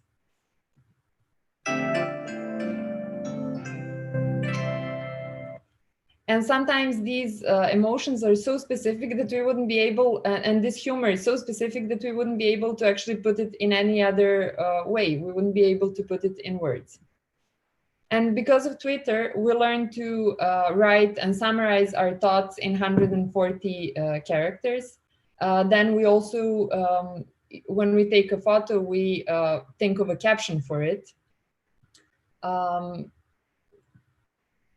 And in that way, as society is changing, also the technology and social media is changing. But as social media is changing, it is also adapting to the needs of the society. So in that sense, whichever is the egg and whichever is the chicken in this situation is really hard to tell, as they are both fueling and feeding from each other. And then we started the project Dictionary of Online Behavior. It is the dictionary of new words that we invented for the phenomena that emerged from social networks. So each word is presented through explanation and examples. And this part is very similar to the dictionaries that we are all used. This part is very similar to traditional dictionaries. But what is different is that each term is also presented through a short GIF-like animated video as a popular internet form. So let's show some examples of the words. Trillification, it's a thrill about getting notifications. So as you probably know, we get a hit of dopamine, which is released in happy and exciting situations every time we see the notifications. And this is actually the core and the base of our addiction, and the principle on which the socials is built and also monetized. So this monetization comes largely from ads, and basically advertisers are paying for our attention to their ads. And we do end up scrolling our timelines because of this dopamine release. Very interesting is that I recently heard a quote that the only two industries that refer to their customers as users are the illegal drug industry and software industry. And then other term is half-seen. It's a phenomena when somebody sends you a message, but you don't want to open because you're not in the mood to reply immediately. So if you open, the other person will get this little scene that you have at the bottom of your message. And then you might be perceived as rude or maybe as lazy for not replying straight away. This one is particularly interesting because it is actually the UX, UI designers that designed this little scene. And it later on created this whole anxiety in society that we have to be available all the time and that we have to reply to our messages instantly. So it basically changed the whole culture of texting, and ultimately it's the only, it's a very small change in the interface design. And then forcing, it's a selfie that you don't voluntarily take part in, but you are forced by someone's enthusiasm. I find this one to be interesting because it actually changed the way we spend time offline. So we spend our offline time together making selfies and forces in order to post them online. And around the time we wrote and defined forcey, selfie was announced as the word of the year by Oxford dictionaries. So we knew that it is a hot topic and that we are on the right track, let's say. And then follower ratio, it's the ratio of followers to followings. Do you want to be followed, or do you want to be a follower? Bear with me and I will teach you how to reach that perfect follower ratio. You have to show interest in others. So just like, comment, and follow. Once you get people to follow you back, reverse it. Just unfollow. It's that easy. Believe me, you'll go from an average person to an influencer in a month. So what we showed in this satirical explainer is a strategy that emerged on social media, and it's usually used by influencers and brands. And we find it so interesting because it is so generic on one hand. You follow as many people as possible, but then you rely on basic human traits such as showing back the interest. So people follow you back and then you unfollow them in order to have more followers than followings. So this is important in terms of social capital, and social capital is the number of followings, and it is actually likes and likes. Yeah, and actually it's important in real world for some profession. It's really important because for example, for actors or models or people working in entertainment industry, it is not unusual to get asked how many followers you have if you want to cast for a specific role or to promote a brand, because production companies and brands are relying on these individuals' followings and audience. And then timeline climate is the idiom, and it stands for prevailing feeling or opinion on a timeline at a certain moment. And we had this with COVID so obvious. So at some point, everybody was talking about the situation in China. Then it transferred to the situation in Italy. Then there was this prevailing, our whole timelines were filled with jokes about how to spend your quarantine, how to survive your quarantine. And then again, it transferred to global protests such as Black Lives Matters or Greece, what was happening in Greece or Minsk or Serbia. So what we often tend to forget about this, about our timeline, is that we see a very leveled opinion or very leveled specific emotion towards an event. But actually we tend to gather people around us who share similar opinions like us. But also also the algorithms are actually tailoring our content towards our interest. So we sometimes think that what we see on our timeline is a public opinion, but it's actually our own bubble. And then feed noise, it's a noun, and it's a real-time clutter of information on other people's lives on the feed, but also information on happenings in the world. So as you know, we live in information era, and sometimes this speed at which we get the information and the variety of it can become so overwhelming.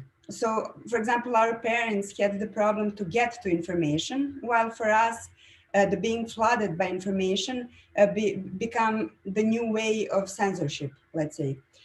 And the very interesting fact is that in the first 2 years of the internet, there was a bigger circulation of information than in the whole history of civilization.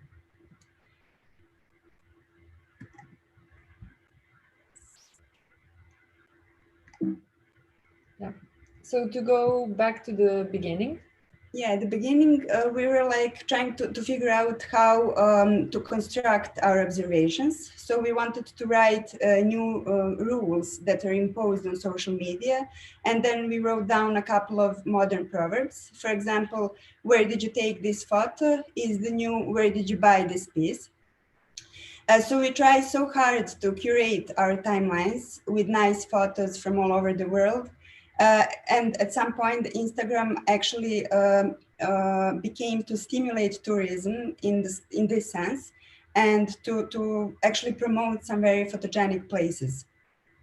So what social media has done is to make everyone accessible for comparison. In the past, people would compare themselves with people from their environment, but now they're actually competing with the whole world. And then we were trying to figure out in which form should this project be, because we had many scattered thoughts and proverbs, like the one that Theodora said, but then it all boiled down and came to these expressions that we defined. And at the time, we decided to make a website, and then we were searching for a good metaphor, a good element to present this story on the website. And because this project is not about digitization, so we didn't want to take a regular dictionary book and just translate it to the online medium. We actually wanted to, in a way, reinvent the form, because this is about digitalization and the impact of digitalization. So we thought that a tab would be a perfect element to tell this story. Because tabs are what people used earlier to archive, organize, and write the old dictionaries. And tabs are also what is constructing our browser window for the internet today. So this is how the website looks. There are now around 25 words. So if you're curious to read more, we invite you to visit the website. Also, what we did is that at some point we included other people to work with us on this project. So other artists, designers, but also writers. And it was very important for us because it's not only our personal perspective, but rather the perspective of the whole generation that is one of the last generations that are actually not digital natives. So we always love to see people participating in this project. It's always so interesting to see how these new words live and how people use hashtags. For example, I often make forces with my cat. And then later on, we discovered that many other people do forces with their cats, but also with their grandmas. So yeah, these are all of the words. And then focus, how technology impacted our focus. So we noticed that technology has changed the way we focus, and that actually we have a very hard time staying in offline environment, and that we often drift to online environment that is much more stimulating, much more fast. And we have a hard time not being stimulated all the time. So we're used to sensationalism and stimuli, and we are highly intolerant to boredom. We also often jump from a tab to a tab. And on the other hand, we would never give up the technology as designers and as millennials. We would never give up the modern technology. And some people do. Some people who realize this problem, they go back to the old phones. But for us, this meant that we should probably be starting a new project. And with this in mind, we Googled our assumptions. Humans have shorter attention span than goldfish. So we saw this, and then we Googled our assumptions, and then we realized that how people actually can measure the attention span of the goldfish. So we realized that there are a lot of this kind of titles. And what was ironical is that actually the articles about shortened attention spans were designed so that it grabs your attention. So here's a short background of distractions. This is Skinner's box. And Skinner was a psychologist who introduced the concept of variable reward. So pigeons would peck, and when they peck, they would get food. And first group of pigeons would get food each time they peck, and it was a certain amount of food. But the second group of pigeons would get food only after a random amount of pecking, and also it would be a random amount of food. So what happened is that the first group of pigeons who knew that they would get food They would only peck when they were hungry. And the second group of pigeons were practically hooked up. So they were pecking all the time because they were in this expecting mode. And if this sounds familiar to you, this is because slot machines work like that. But also social media works in the same way. So we check our phones on average, I read somewhere 150 times a day.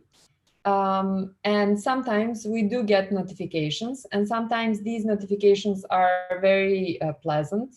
They are, for example, likes and nice comments, but sometimes there are also invitations to places where we don't want to go to. So it's a variable reward. And with this story in mind, we initiated the project Attention Spam. And one of the inspirations for the project was the modern proverb, sitting is the new smoking, which you might have heard of already. So we decided to put it literally in a form of a cigarette warning labels, because we are so distracted and immersed online. We so often forget about our physical bodies, which leads to hours of sitting and actually the same cardiovascular diseases as smoking. And there are many apps such as Calm and Bodify, for example, that try to make phones our companions in trying to reconnect with ourselves. But we wanted actually to propose the solution which is outside of online world, the ones that will stand in our immediate space. So we decided to launch a collection of physical objects, and we created actually a fashion for our closest ourselves. This is some of the pieces that we created, and also for our phones. So yeah, the collection was made possible by a brand from New York with whom we teamed up, and then we also wanted to make a campaign on social media, of course, and these are some of the photos from campaign. And then we thought, because filters became a thing and they were globally recognized as a phenomenon, as part of the campaign, we also made these filters, face filters. So by blinking, you get either yes or no. So you decide whether you are a social media addict or not. And then as part of the same promotion, we also made these questionnaires. And I love polls on social media because they give you access to so many people at the same time, and you get to hear the opinion of people. So we wanted to investigate how people relate to their phones and to their gadgets. And we posed many questions. So some of them are, I often pull out my phone as an impulse. And scrolling through feed rarely gives me a positive kick, yet I do it daily. And as you can see, most of the answers were yes, around 80%. I use the phone on the toilet.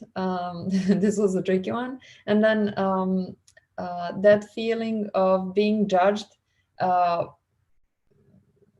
that feeling for spending time. Yeah, I cannot read it because of the screen on top. Yeah. For spending time on the phone, but kind of not caring because the thing that I'm looking at is so much fun. So that one is about staying in the online environment mentally while you're, of course, physically offline.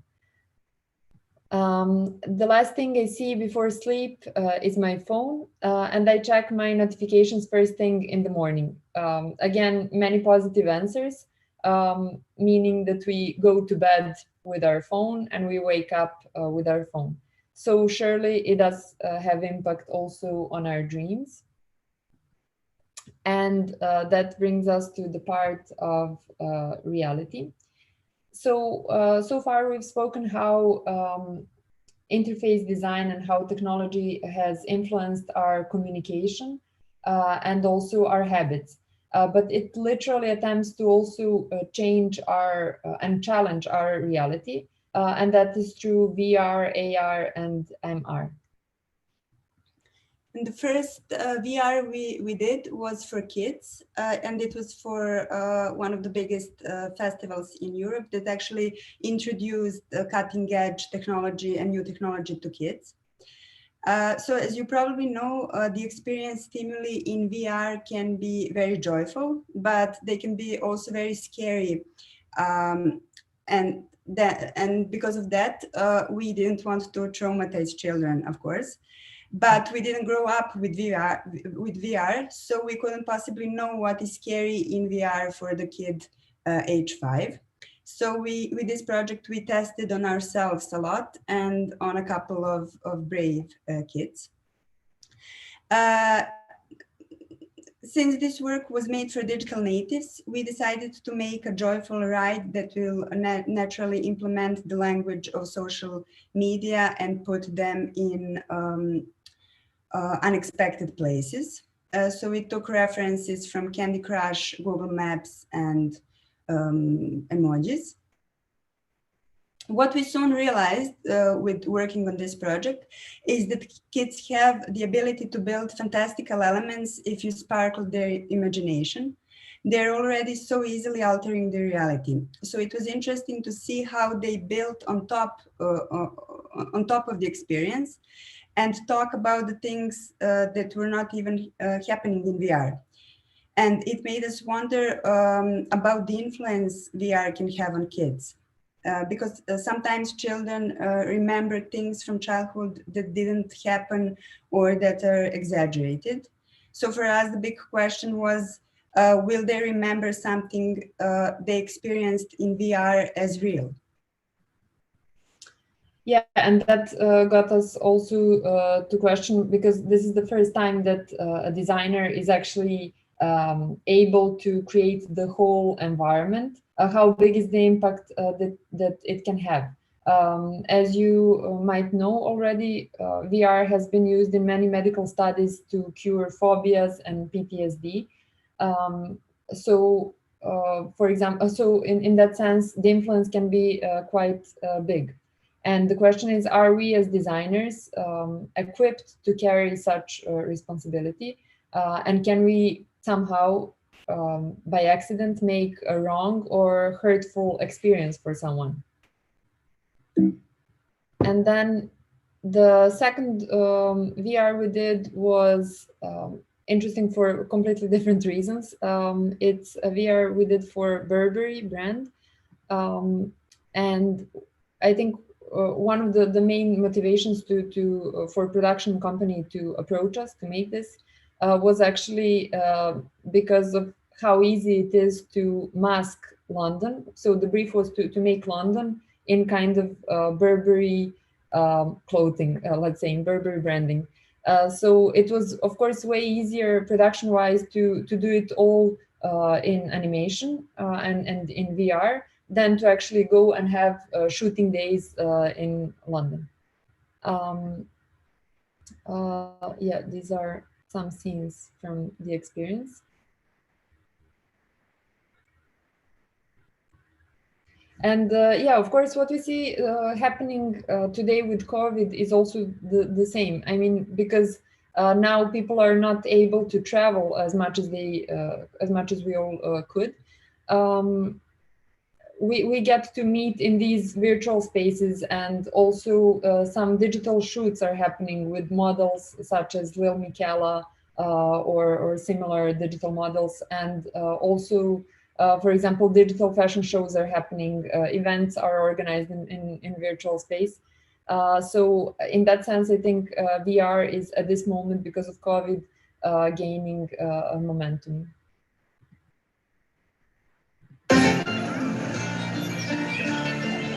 I just never taken the time to appreciate London and walk around even just in the gardens and like lying down in the meadows or playing by the lake or actually finding the nature within London. Yeah, and wouldn't it be nice during the lockdown to go somewhere and to escape even to virtual reality? The last work I'm going to speak about briefly is the work we did for a festival here in the Netherlands. So as said, we were very impressed by how big filters became, because they are basically putting on and projecting a digital layer onto our bodies, and it was globally recognized. So in this work, what we want to do is to basically give filters a bit more meaning than the aesthetical purpose than they have.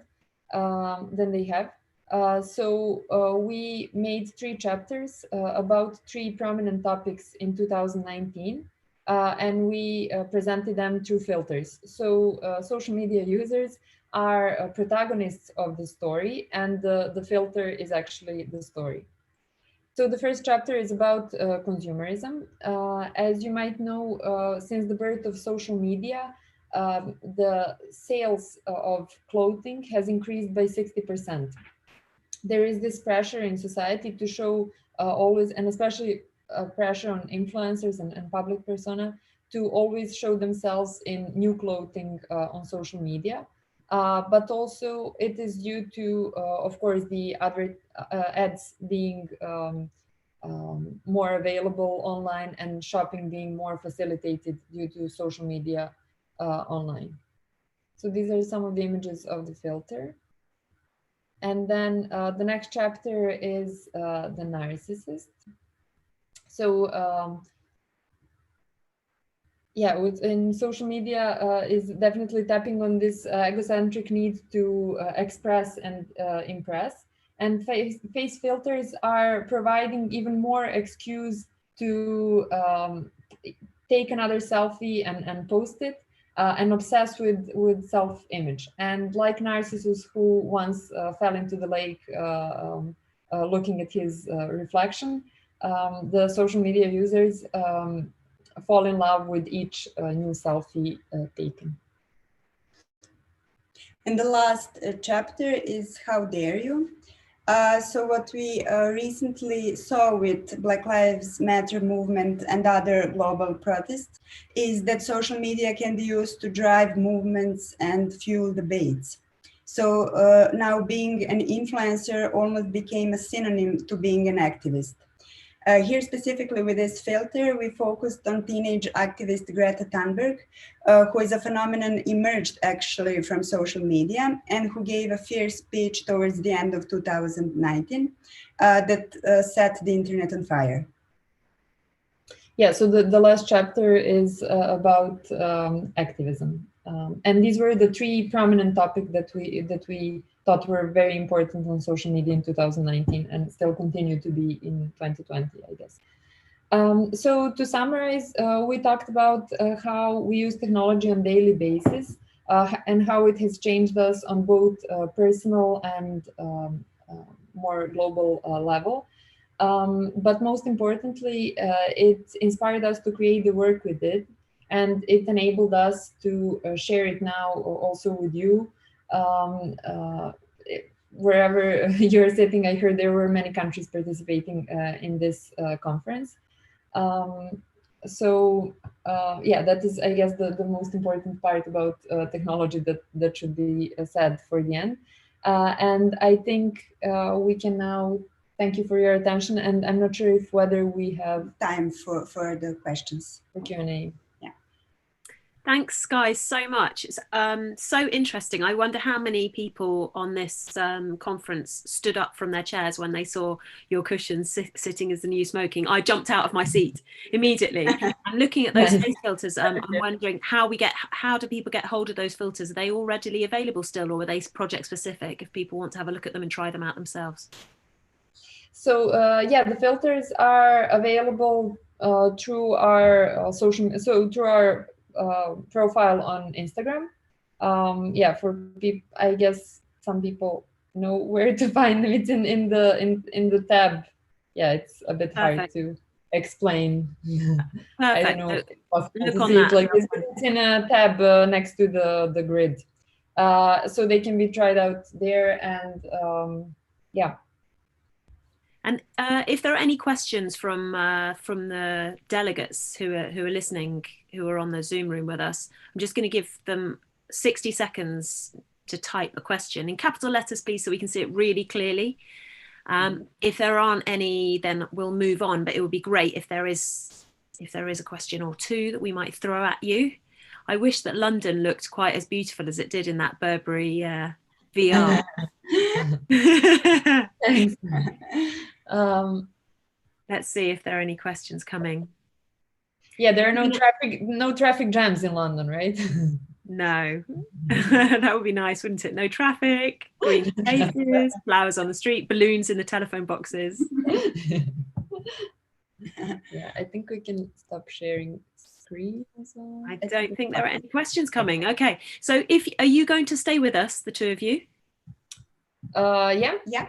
Great. So if there are any questions that come up later, then you can reply to them, or they can come to you privately if you're still with us in this Zoom room. But thank you so much to think about, and some amazing imagery, and to just Absorb. What's the word? Absorb. Thank you. Yeah.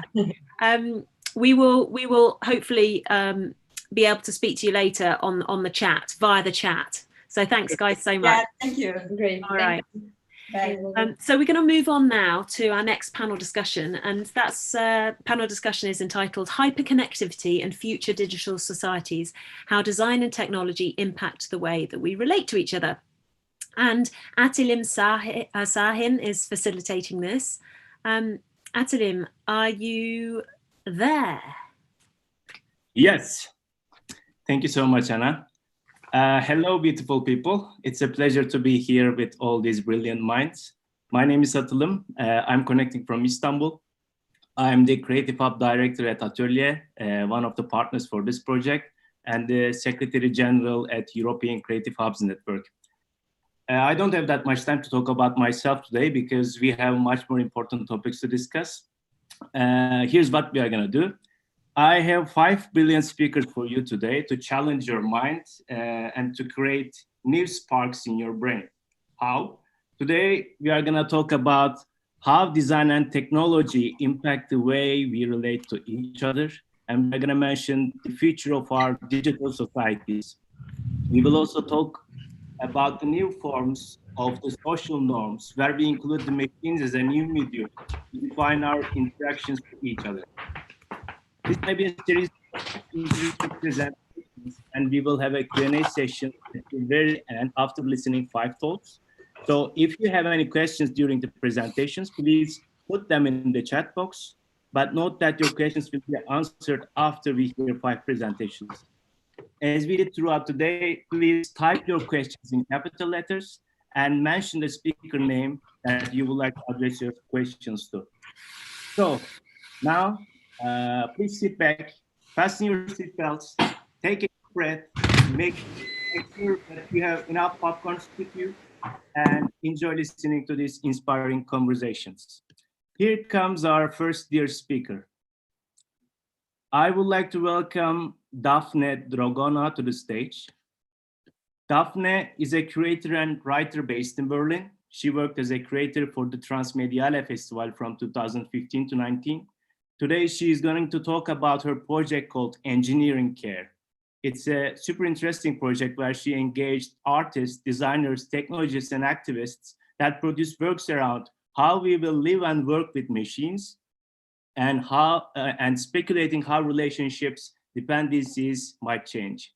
Let's listen more from her. Daphne, are you with us? Yeah, hello. Hi. Hi there. Hi there. Thank you very much for your kind introduction, Atilim. And a big thanks also to Vasilis and Akis for inviting me, and to the organizers as well. I will start right away. Just let me share my screen. Daphne, are you able to see the chat box while you're presenting? The chat box? No, I can't see the chat box right now. Okay, anyways. I need to be quite sharp with the timings, as we already started the session 15 minutes late, so okay, I will kindly interrupt you. Yeah, please do, but I will also set an alarm. So right, I'll keep track of time, don't worry. Sure. Okay, so what I will be talking about is the topic of care technologies. And as Atilim said, it's a topic that I engaged with in the last, let's say, 1 to 2 years with different projects of mine. So in a way, we could say that the engineering of care is already here.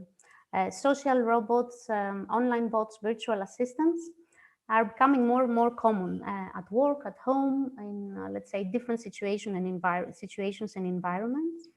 And artificial companions like Pepper, Siri, or Alexa have arrived, promising that they will inform us and entertain us, that they will provide guidance and keep us company. Now, the interesting thing about these systems is that they are equipped with face or voice recognition, in some cases with both. And they are machines that basically can, let's say, see us or hear us, and they can respond to our requests by continuously learning from our interests and habits. So we could say that they are here to organize and optimize everyday life. And they change, therefore, not only how we relate to technology, but also how we relate to each other. Now, there are three questions that I would like to raise as let's say, starting points, which are the following. So what feelings do technologies of care evoke, and which behaviors do they encourage? What role do they play or promise to play in different contexts?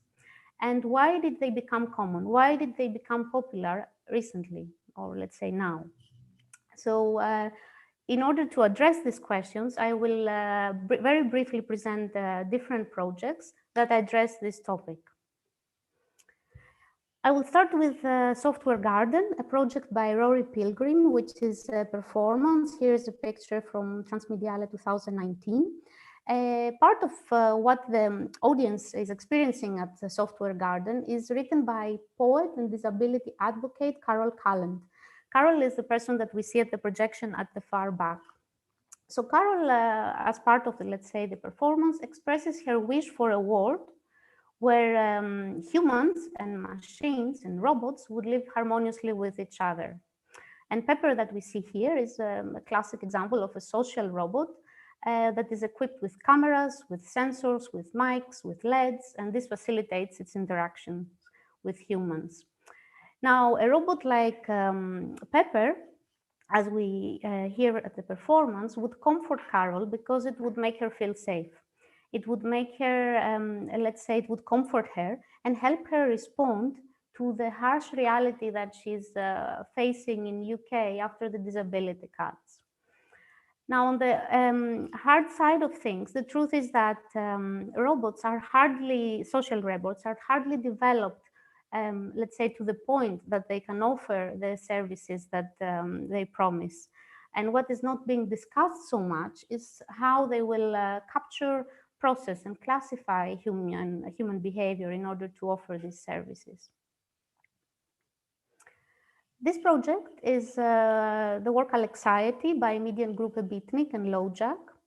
And it's a work that the artist developed in order to capture and discuss the feelings that users develop towards personal intelligent assistants.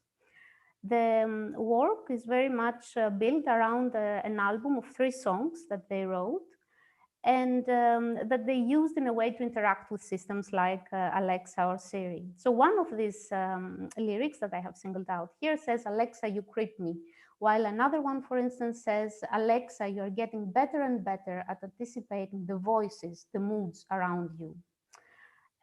So Alexa maybe is the most familiar example of what we could call a care technology nowadays, and has voice features. So like most intelligent assistants, it can detect the physical characteristics of a voice and also the emotional tone of a human voice. So systems like Alexa can locate the ethnic origin, the language accent, the gender, the age, and the mood of the user. So all in all, we are kind of seeing that they expose users to a new form of continuous surveillance, and this happens in a way, in the softest possible way. Moving on, this is a project called Macho Sounds, Gender Noise. It's a project that was created by artist Sophia Donna and myself recently. We presented it at the Staatsgalerie in Stuttgart last July as part of the Irritierte Stadt Festival. And what we try to do in this project is to discuss the role of sound in the reproduction of gender stereotypes, specifically looking into the car industry. The reason that I bring it in here is that we also wanted to comment on the gender of the machinic voice. So as part of the project, we have an animated text running, and this is one of its phrases, its lines that I will quickly read for you. The voice that helps you navigate, calls home, plays music and podcasts, adjusts the temperature, shows gas stations, and proposes restaurants is female. So here we are discussing the role of systems like Alexa when they enter, let's say, the car environment. And we are kind of arguing that the voice is female because it creates a feeling of familiarity, because it builds associations to roles that are traditionally undertaken by women. It builds associations to women because they're considered to be more attentive to someone's needs, because they're the ones that, let's say, have been engaging with affective or invisibilized labor. Now, the thing is that when this happens, when machines seen as female undertake all the small things, like the ones that are mentioned here in the text, then there is the fear that women as well might be seen in reverse as technology. And this is what Shara Sharma is kind of pointing out in her beautiful work. She's a feminist scholar. And the last project that I would like to bring in is a project by Caroline Sinders called CareBot. Caroline developed this project last year as part of the project, the Web Residencies program called Engineering Care. The general framework is it's a program produced by ZKM and the Académie Slow Solitude. And as part of this project, what Caroline did was that she basically wanted to develop a bot, to program a bot that would somehow discuss the problem of online harassment in the social media. What is interesting here, and that's why I also bring it in specifically, is that at some point we even read a line saying, "I'm a bot, not a therapist." So Caroline highlights that this is a bot that can provide information. This is a bot that underlines the problem, but it cannot become a therapist. It cannot provide psychological support. A bot like the machines that we're discussing do not have cognitive or sentient capacities to do that. So it kind of sets the limit of where we are. And now, in a way, to conclude, I would like to say that the technologies such as the ones that I mentioned and discussed are, in my opinion, the effective infrastructures of our times. And they are effective, I would argue, not only because, let's say, they capture and they process feelings, they are also effective for the promises that they come to fulfill. So the social robots, the intelligent personal assistants, the bots, and different types of software that come in today for this reason have all appeared at the time of a generalized crisis, have all appeared at the time of a crisis which is linked to a crisis of work, linked to a crisis of care. This is something that scholars like Nancy Fraser and Helen Hester are discussing. And this is something important to take in mind, because the technologies, the care technologies, come in to fill in gaps. They come in to restore bonds that have been broken. And of course, the question is to which extent this can happen, as these are systems that are being introduced by the market. In some cases, they are supported by governments. And what we see is a form of care that, to a great extent, is having to do with an instrumentalization of care itself. Now, there are gaps, but there are also cracks, and this is probably what I would like to end with. And the cracks found in these systems is what the artists, let's say, locate and point at with their work, inviting us to kind of, let's say, see through the cracks and get new perceptions, get new perspectives about how these technologies work, but also how maybe they can change. Because the future of care technologies, to a great extent, depends on the attention we pay and we will pay to them, and on the critical reflection that is needed about their operation, about their promises, about their processes, about how they are enforcing forms of classification, regulation, and control. So all in all, and to return to my first question, it is not really so much about how Alexa or Pepper make us feel, but it is rather about the world which is being built around such systems, and about the way that this will affect everyday life. Thank you very much. Thank you so much, Daphne. It was super interesting work. Thanks for sharing us. I was particularly interested in the cracks part that you lastly mentioned. Super interesting to hear. So I would like to invite you to put your questions or comments down in the chat box if you have any. We will have them answered at the end by Daphne. So let's move on to our second speaker. I would like to invite Joan Cekic from Belgrade. Today, he's going to talk about digital capitalism and the society of control. He will touch upon the pandemic situation where new normal becomes something which Gilles Deleuze calls as society of control. Together with Joan, explore if we could make the future of digital society to become real-time democracy. Joan, are you with us? Yes, hello. The floor is yours. Thank you.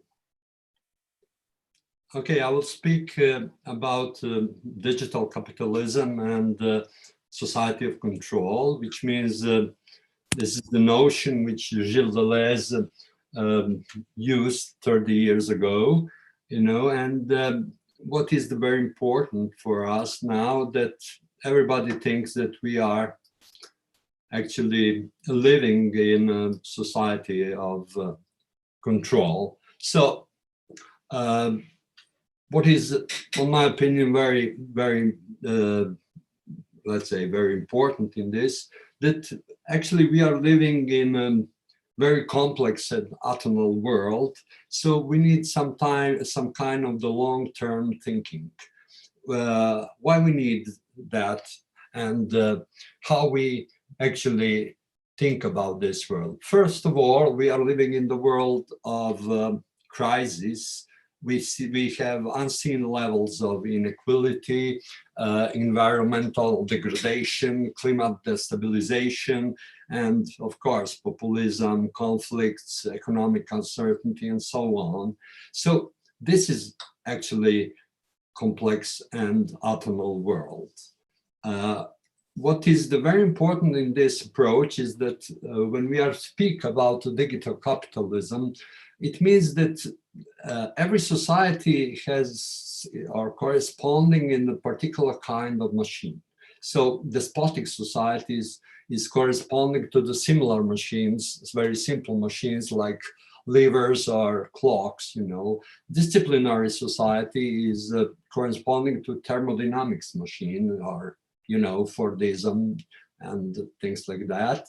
And society of control, which is now we are entering, is operate with a machine of third generation, which means computers. So if you are talking about control of populations, is actually a different kind or a different way how we organize space of enclosure. In a disciplinary society, it was let's say some kind of the molds or boxes, you know, and then you are passing from in one's, let's say, line, you are passing from one box to the other box, from family to the school, then from the army, then to the factory, maybe hospital, maybe possibly prison and things like that. So what you have there, that is a different model of enclosure. And you are always have to start from the beginning. You are always have to learn something in a new box. But in a society of control, seems to us that we have no any boundaries, that we are open and free, but actually we have some kind of the limits, which is invisible enclosure. And if you want to pass it, if you want to go further, you need some code or you need password. Well, that's that will enable you to access to information or to reject it. Also, if you have some e-card, you can go from one place to the other place. In other way, we really live in that complex world, and if we want, to move further, we really need to rethink that concept of control. Why? Well, first of all, it is 30 years ago. Then the second things, Gilles Deleuze didn't know for new, let's say, development that we are coming in the epoch which is called Anthropocene. Also, we have climate change or destabilization, and we almost produce artificial intelligence. So if we are looking closer at those new situations, we will see that Anthropocene is something which science says, well, okay, Homo sapiens became a geological force, which means we need to control that force. Why? Because in one moment, if it is real, there is no difference anymore between nature and society. So human activity can produce implosion of civilization or irreversible damage to the system of the earth.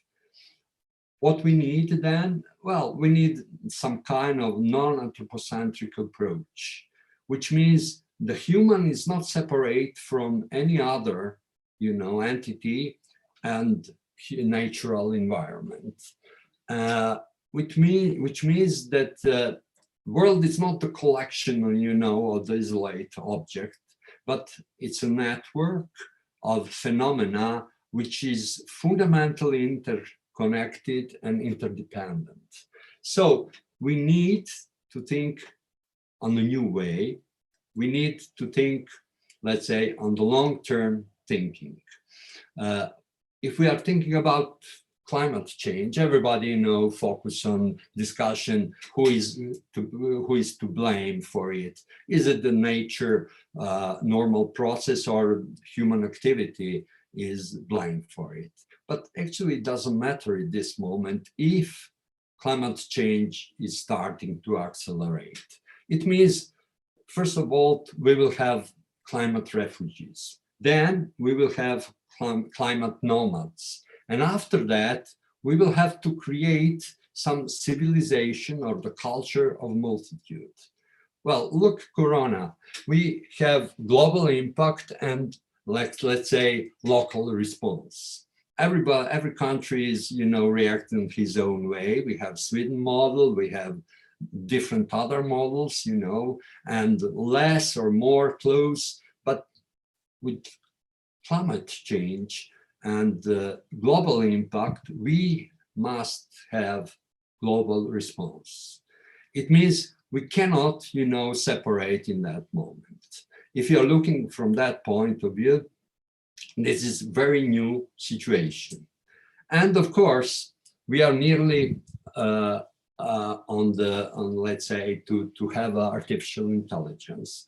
The guy who is working on that, one of the first, his name is Irving John Good, said that it is the last invention of the man. After that, the man had nothing to invent. Actually, for him, the survival of the man depends on early construction on that ultra-intelligent machine. Why? Because we are, as you know, in a complex world which is accelerate and change very, very fast. So where is the problem? The problem is that we don't know how to control that. He said that maybe the machine will be, let's say, polite enough to tell us how to control that. So it's a very funny situation. It's like, in a science fiction film. But we have a much more serious question. Can you imagine that we have any super intelligence entity to be privately owned by any country, by any corporation or persons. I think it's very naive. Why? Why some ultra-intelligent entity accept to be owned by anyone? But it means why it accepts to be a slave. When we analyze artificial intelligence, it is just the part of collective arrangement. Machine is actually just one part, and it means that we have to rethink the other component of collective arrangements. So, when you are looking at different films, you will see that always robots and androids we treat like a slave. So in this moment, we really have to think, is it possible to treat on that way some super intelligent entity? Well, on the end, we have to think how to create two things, I think. The first is mentioned, it is the civilization of multitude. But the second one is some kind of real-time democracy. All the time we heard here how artists react with environment in real time and things like that. But I think that now is the moment that we think of real-time democracy, which means that citizens there is on the first place. It means that not only the citizens is the object of controls, but also governments, corporations, and things like that, institutions. So if we think about creations or creative, we must have new type of creations of connections and interactions. And also we need new type of control, how we connect and interact with the world or Earth, with the others, and with non-human entity. Well, with real-time democracy and civilization of multitude, we maybe be capable to control our components of collective agreements, which means we will enter with a new connection with machine, and also we will, don't have any boundary between us and machine, which means we will be in the post-human era. Thank you. Thank you so much, Jovan. I would like to quickly move to the next speaker. I'm quite stressed about the time. So our next guest is a research and design studio based in Amsterdam, Netherlands. It's called De Niro. De Niro studio was founded in 2015 by the architect duo Panos Sakas and Foteini Setaki. I think today both of them are going to be with us. I see Foteini. The studio uses robotic 3D printing with recycled plastic to develop and implement circular design concepts of high aesthetic value and societal impact. Today, we are going to hear more about their work on co-creating public space with robotic 3D printing and recycled plastics. De Niro Studio, are you here? Foteini. Hello, yes, we're here. Hey. Thank you for the invitation and the nice introduction. I'm gonna start sharing my screen 1 moment.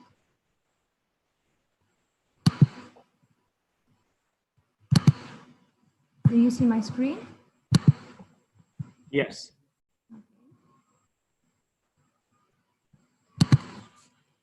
So my name is Foteini Setaki, and together with Panos Sakas, we're co-founders of De Niro, a design studio that is based in Rotterdam. What we do is to explore different circular design scenarios in combination with, let's say, design and digital craftsmanship principle.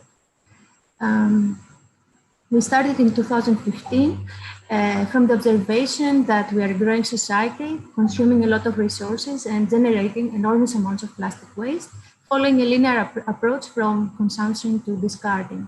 So we wanted to show through our work what design can do in this approach and suggest a circular way of thinking.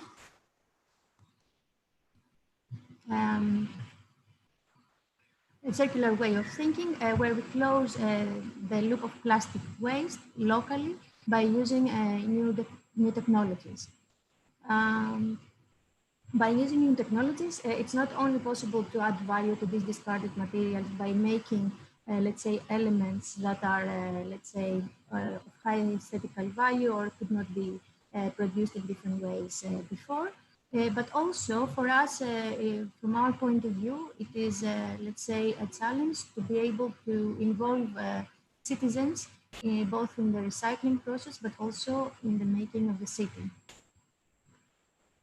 From a technical point of view, we started from material tests, trying to understand whether it is possible, let's say, to 3D print with recycled plastics. And soon we realized that actually this was relatively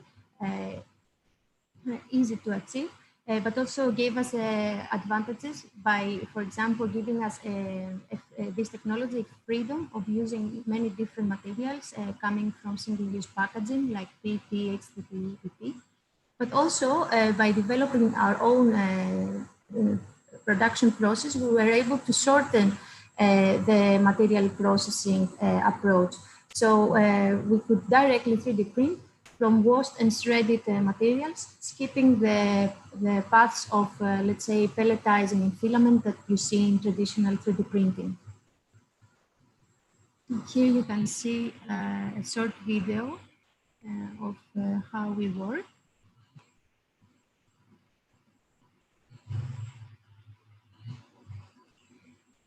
So the first step for recycling plastic is, of course, sorting and make sure that we have a clean material stream that we then shred and feed the extruder.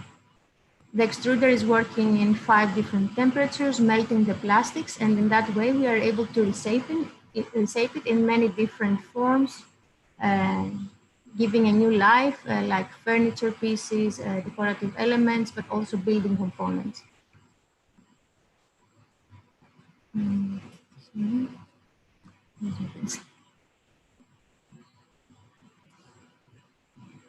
So let's say one part of the idea involving robotic 3D printing in the recycling process of plastic, it is possible, but then how to involve citizens in that and make them, empower them to be participating, and not only in the recycling part, but also in the making of furniture for their cities. For that, we have developed a project called Bring Your City that we were able to test in a full city in Thessaloniki, in Greece. There, we invited all the citizens of Thessaloniki to bring their plastic waste to us so that we can, let's say, recycle it and make street furniture that is customizable and be applied back in public space. To achieve that, we have developed an online design platform where citizens could log in and actually in 4 very simple steps, customize the new street furniture of the city, but also decide in which location to place the new furniture. I would like to show you a bit how we did that. This was the website that was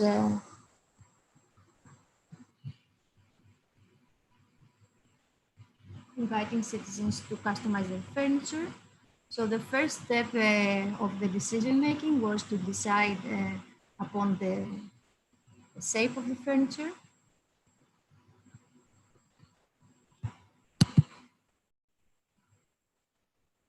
And then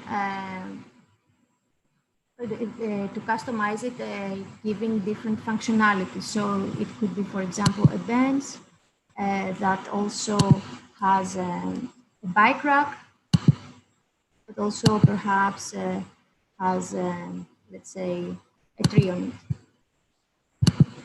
The last step for customizing this street furniture was to choose the color of it, giving 4 different options to that. And at the end, the user could not only see their design, but also learn how much plastic they would need to, let's say, recycle in order to produce this furniture for the city. We had this website online for 3 weeks, and within these 3 weeks, we collected 3,000 unique designs. By, let's say, collecting all these different opinions, we understood better what the citizens wanted for their city, but also what kind of, what amount of materials we would need in order to produce it. For the, so here you see a few of, let's say, the designs we have received, and on the, and also how we have translated them into, let's say, printable designs. But in order to collect the material, we needed also, let's say, a physical entity, a location in the city center, where we actually would invite the citizens to bring their plastic waste, but also let them participate in the full process of recycling. This was the entrance hall of the Zero Waste Lab. And here you see, let's say, the entrance hall, where actually we had a short exhibition explaining the properties of the material, why it is important actually to use this material in a thoughtful way, but also why it makes sense to recycle it. Because, of course, plastic is a material that has also advantages, like it's a material that is lightweight, it lasts for long, it is also cheap, but very often we use it in the wrong way, for example, in single-use applications that we use for a bit and then we discard it. And in that way, we create bulk amounts of materials that are discarded on a municipal level. So what we wanted to do is not only, let's say, create motivation for recycling plastic, but also let the visitors understand also the importance of changing our consumption patterns and actually use this material in a more thoughtful way. What created a very big impact to our visitors was also the possibility to see the full circle of the material from waste to product.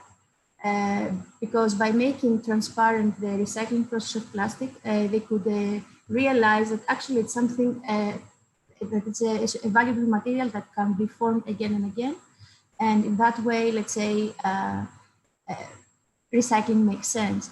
Especially in Greece, in Thessaloniki, there was a lot of skepticism about whether recycling takes place and whether, for example, even though there are recycling bins in various locations in the city, people often think that it doesn't make sense to recycle.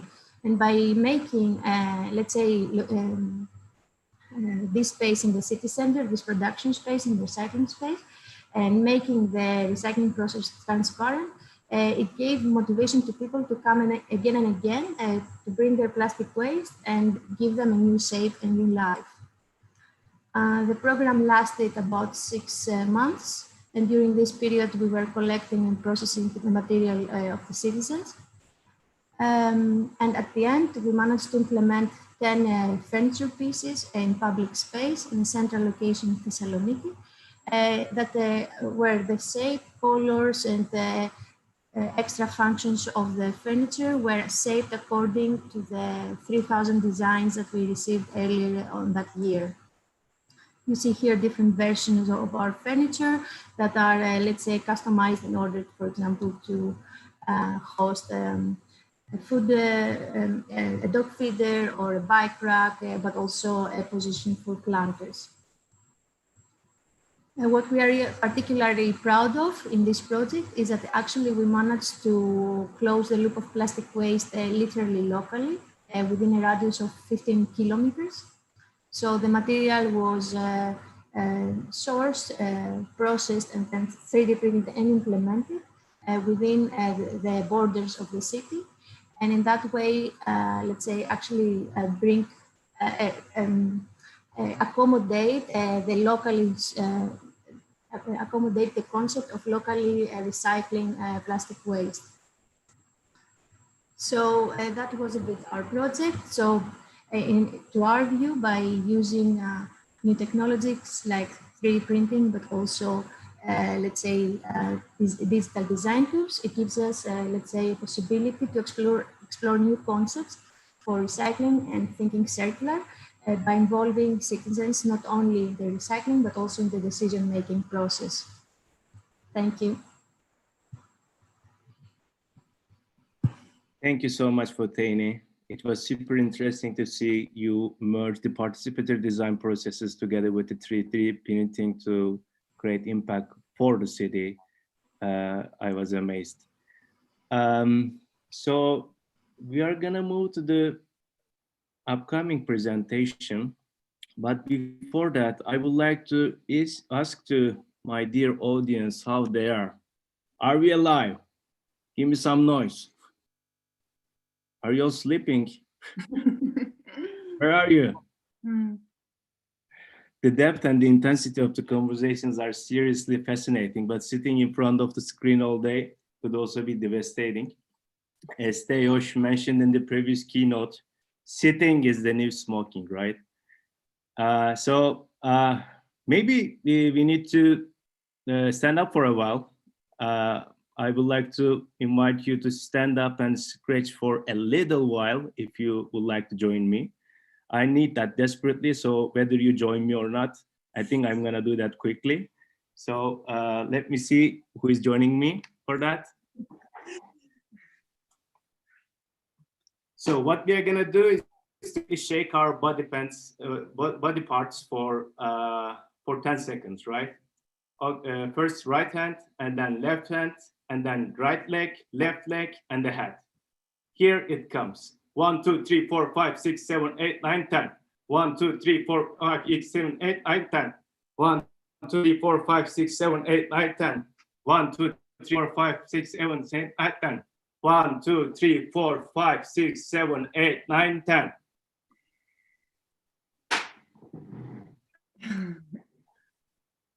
Sorry, I needed that seriously. I hope it will be you as well. All right, we are continuing and moving to another inspiring speaker.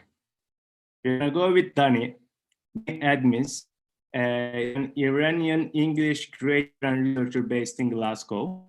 She works across the interlinking fields of art, design, science, and technology. She is interested in the social and material entanglements that surface from extensively mapping worlds. So today, she will talk about the rise of smart ecological environments, rivers, forests, remote landscapes, and how this is changing the way we communicate, approach, and relate to the natural world. Dani, are you here? Yes, hi. Hi there. Thank you for the introduction and the invitation. I'm also gonna just quickly jump straight in and try and stick to 10 minutes because I know that time is short. Can you hear me? Yeah. Yes. Okay, great. So across the globe, our oceans, rivers, and forests are fast becoming hyper-connected ecological environments. They're always on, readily available, information-rich, interactive, machine-to-machine, and always recording. Animals carry sensors and collect data for scientists to remote parts of the world that they cannot reach. Drones mass plant seeds, satellites detect melting ice sheets, and cryptocurrencies manage services that ecosystems provide. So in tandem with more analog human conservation practices, smart ecosystems increase our connectivity, knowledge, participation in, and control of these areas. But this is not new, however. The West have had a relatively long relationship with using monitoring and tracking technologies and data as a way to construct an image or an idea of nature and the world. So on the screen, you can see that in 1735, Swedish botanist Carl Linnaeus introduced a system and nomenclature into biology that classified all living things into two classifications, animals and plants. And this has become the foundation on which biological classification still rests today. In 1943, the infamous underwater explorer Jacques Cousteau developed a breathing regulator called the aqualung that allowed everyday people to go underwater and scuba dive and radically alter humans' relationship with the underwater world. And in 2020, I don't have a photo for it, but Dr. Leon Barron, who with his team at the Imperial College London, are currently monitoring micropolluting chemicals and pharmaceuticals that are found in the River Thames that come through the sewage system and that are excreted by Londoners.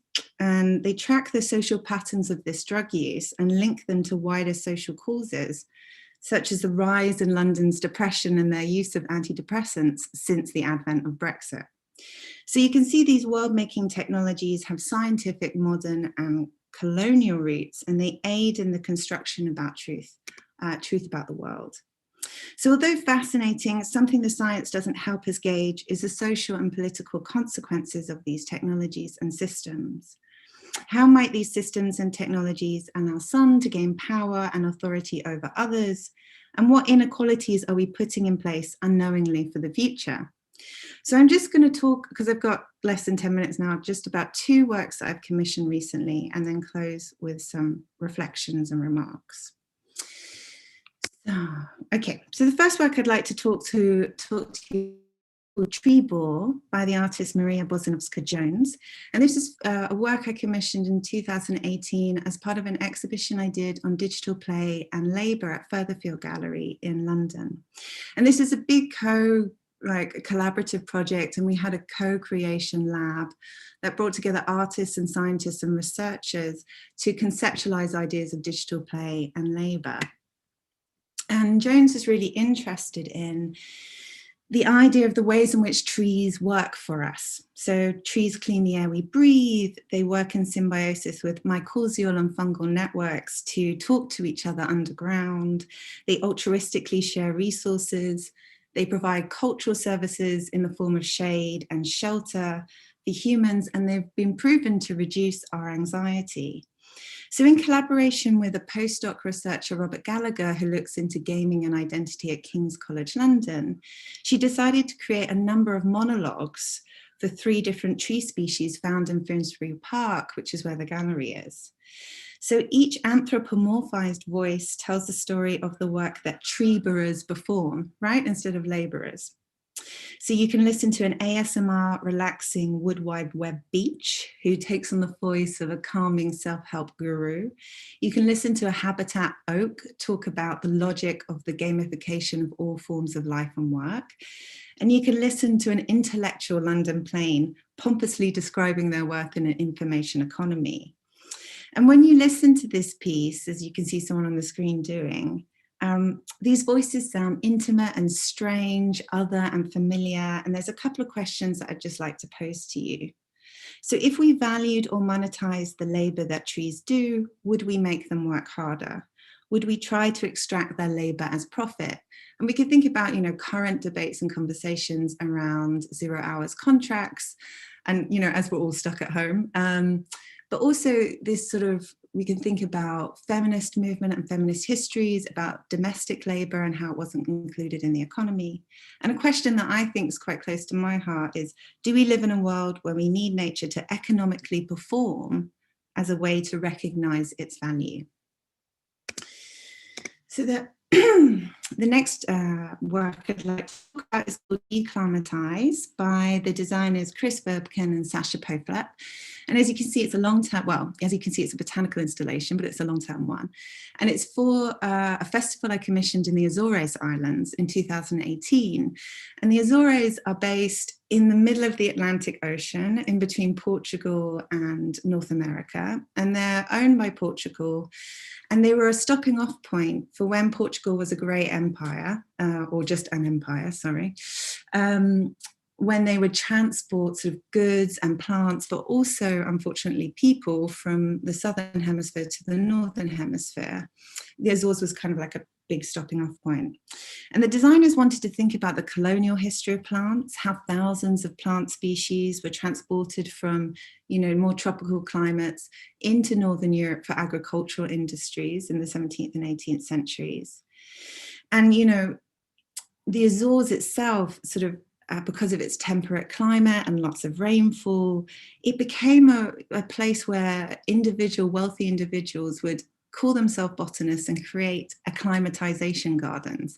So these gardens are like sort of botanical gardens now, which are ruins, but they were then acclimatization gardens with loads of experiments going on, and which mostly failed. These are mostly ideas of the future that failed.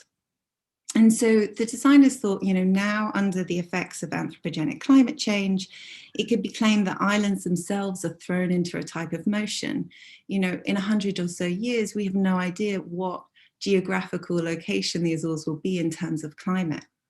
So they worked with a local climatologist who'd created a simulation model of what the climate will be like in the Azores Islands in 2100. So they found out the parameters of the weather and the precipitation, and then they spoke to lots of local botanists and gardeners and historians and selected a number of plants that thrive in this potential feature. And what you can see on the screen is a garden of these kind of future or predicted future, right? And I like to think of it as 25 square meters into this kind of predicted future. And the stones around the side of it plot out a sort of pixel shape, because you can see it from the sky if you're a satellite. And what I think is really important about this work is it talks to us about the limitations of our ability to predict the future. And the designers really made it for not just humans, but more than humans. So this declimatization garden is actually to acclimatize birds and bees and insects into an anthropogenic future that, these animals didn't ask for, and we don't really know what it's going to be. So just to close quickly, what these artworks speak to us about is our shifting relationship to what we consider today as nature. They question the role of technologies and systems in the construction of nature, but they don't just deconstruct that myth, they also sort of help us rethink our relationships, our roles and responsibilities. And I believe that such new understandings of the world are prerequisites for change, right? On one hand, we cannot keep nature at a distance for adoration and inspection. Nature is no longer a remote mountain peak shining in the sun, but it's also not a place of, it's also not a site just for resource extraction. Nature is air pollution and is cloud servers, it is tide lines thickened with drift plastic, and it is chemical pollutants causing gender differences in animal taxa. Nature is biology and botany and carbon and silica and matter and ideas. And all of this is being organized by systems of technology and capital. This new nature entangles us in ways we're only beginning to comprehend. And I sort of pose a question of what stories should we be telling? So thank you. I hope that was 10 minutes.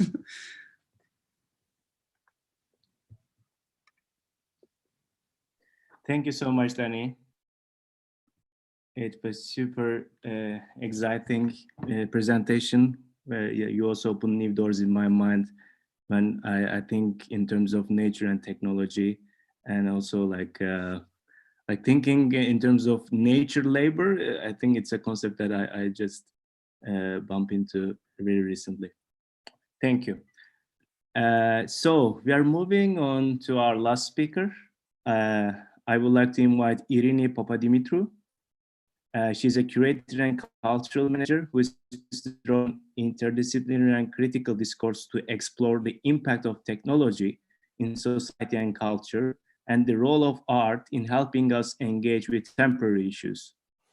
She's currently a creative director at Future Everything, an innovation lab and arts organization in Manchester. Today, she will talk about how algorithmic systems are becoming essential bricks for building and reorganizing big parts of our society. So, Irini, are you with us? Hello, thank you, Atilim, and thank you for the invitation to the event, Akis and your team. So I'll just quickly share my screen so that we can start. Can you see my screen? Yeah. Yes. Okay, great. So, yes, so as Attilim said, I'm just going to talk a little bit about our work at Future Everything and my current curatorial research in exploring how our obsession with and accelerated adoption of algorithms in society and across different sectors, but also how these kind of systems makes us move towards seeing more and being seen through these filters. So I just wanted to start by sharing this piece, on exactitude in science, that I'm sure everybody knows very well, by Borges, which was presented as part of a travel book by a fictitious writer, Suarez Miranda, and is talking about an empire that has developed a very a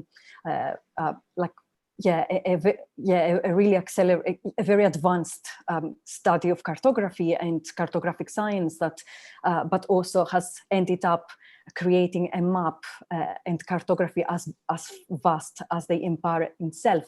And the reason why I wanted to share that is that it's something that I usually go back to thinking about quantification and our obsession with recollection, but also with data collection, and also thinking about who we keep, like whose data is there and who is missing. These kind of questions were also explored in a project that we co-commissioned by artist Rafael Lozano-Hemmer and presented in Manchester last year in July 2019, and called Atmospheric Memory. And Atmospheric Memory takes as a starting inspiration and point the Charles Babbage and his treatise called the Ninth Bridgewater Treatise, where he, from 1800s, where he talks about the air as a library of collecting everything that we've ever spoken about and every action that has ever happened. And Charles Babbage, the same study, in the same treatise, he talks about a computer that will be powerful enough to rewind all this movement, all these words, all these actions in the atmosphere. And Raphael, with Atmospheric Memory, it was his attempt to try and materialize all this that is unseen, all these actions and data collection that and tracking that and quantification that is happening, and trying to materialize it in front of our eyes. So the installation would track people throughout, and then bring in front of you, from your voice to your movements and everything you were said. And thinking about quantification and thinking about like how this obsession, I wanted to share another like a quote, this time by Frantz Fanon, and in his very well-known Black Skin, White Masks, which is a quite influential book. And he talks about the loss of his identity as a black person, and how his identity is constructed by the white man. And this is something that we keep kind of moving towards in terms of like these systems that we're adopting, and without usually thinking like whose lives they affect. Facial recognition is one example of that datafication and quantification of the human. And one thing that makes me reminds me all the time is the past practice of physiognomy that has been very active and throughout the ages. But also has stayed so much alive, that inspired and was kind of adopted by criminologists and forensics, people like Alphonse Bertillon, for example, but also Cesare Lombroso in Italy in the early 20th century. And it's something that is coming back today through facial recognition systems. And Paolo Cirio, an artist whose work very often explores like critical ideas about these technologies and how these affect us, has just very recently, actually a couple of days ago, launched this initiative called Ban Facial Recognition Europe, to enable citizens across Europe to take part and also to engage in ideas around and issues around facial recognition, but also to enable them to lobby politicians to ban facial recognition eventually. And another work that we've been involved with and produced recently as well, and I wanted to bring up that also deals with these ideas of injustice and inequality, is Helen Knowles' Trickle Down and New Vertical Sovereignty. And in this piece, Helen Knowles is also questioning whether technologies could be used to as tools to for more egalitarian kind of societies. And in this case is exploring blockchain, and this artwork, which is a 4-screen audio and visual installation, which is comprised by this glass sculpture, which includes this coin machine. It's only activated when the visitor drops a coin into the coin machine, and then this not only enables the installation to start, but also it means that it splits into like micro payments, the money that has been received by the artwork, to pay everyone who has been behind the artwork, from the art workers, the gallery workers, but also the installation that is made by auctions that were partly staged by the artist, but also curated at like Sotheby's or the Ethereal Summit in New York. It means that everybody who's behind this is also getting like a payment, a micro payment. And one of the people who staged an auction with Helen was a group of prisoners in Liverpool. And this was also like part of the design of the piece, which involved other people from the finance sector, but also galleries and fintech as well, thinking about how a system like that might work, but also at the same time bringing the fact up that technologies, but also money, are not neutral in this case. And one element of the work that I found really interesting is also, which was part of the auctions as well, is the element of the spectacle itself. And it was also part of the blockchain enabled auctions, but also it's something that I find across when we think about technology and these systems and automation as well. And this is a picture that I took at an airport some time ago, which made me think immediately of Astra Taylor and her work and her term Foxtomation, which is a lot more appropriate to use rather than automation. And the reason why I'm saying that, and it's what Astra is kind of pointing us to, is the hidden labor force behind these machines and and KiwiBot, sorry for the interruption. And KiwiBot is just one example. This is a Colombian startup and company that create robots for food delivery robots. But actually what we don't see when we see the robot on the street do this cute kind of machine to deliver the food is the Colombian students who are behind the scenes and partly remotely and checks the robot and how it moves around, and they are paid $2 per hour, and it's really interesting. In Astra Taylor's work is putting questions like that, important questions about this hidden labor, and many, of course, other authors and scholars. And it's this type of Foxtomation that makes me think of less of futuristic scenarios, but more like these past inventions. In this case, this is the dumbwaiter at Monticello, which is was the residence of Thomas Jefferson, the third president of the of the United States, but also the person who invented the dumbwaiter, which is basically a part of a furniture that is disguised, is hidden inside, behind a door, or like in this case, in the fireplace. And it's a space where the servants behind can place the dishes, and they can be invisible to the guests. And the servants, of course, are slaves, black slaves. And I just wanted to bring another art example. This is by Caroline Sinters, whose work was mentioned by Daphne earlier. And TRK, or Technically Responsible Knowledge, is a toolkit that Caroline created, and an advocacy initiative that she created in consultancy with workers behind these platforms like Amazon Mechanical Turk or Crowdflower, etc.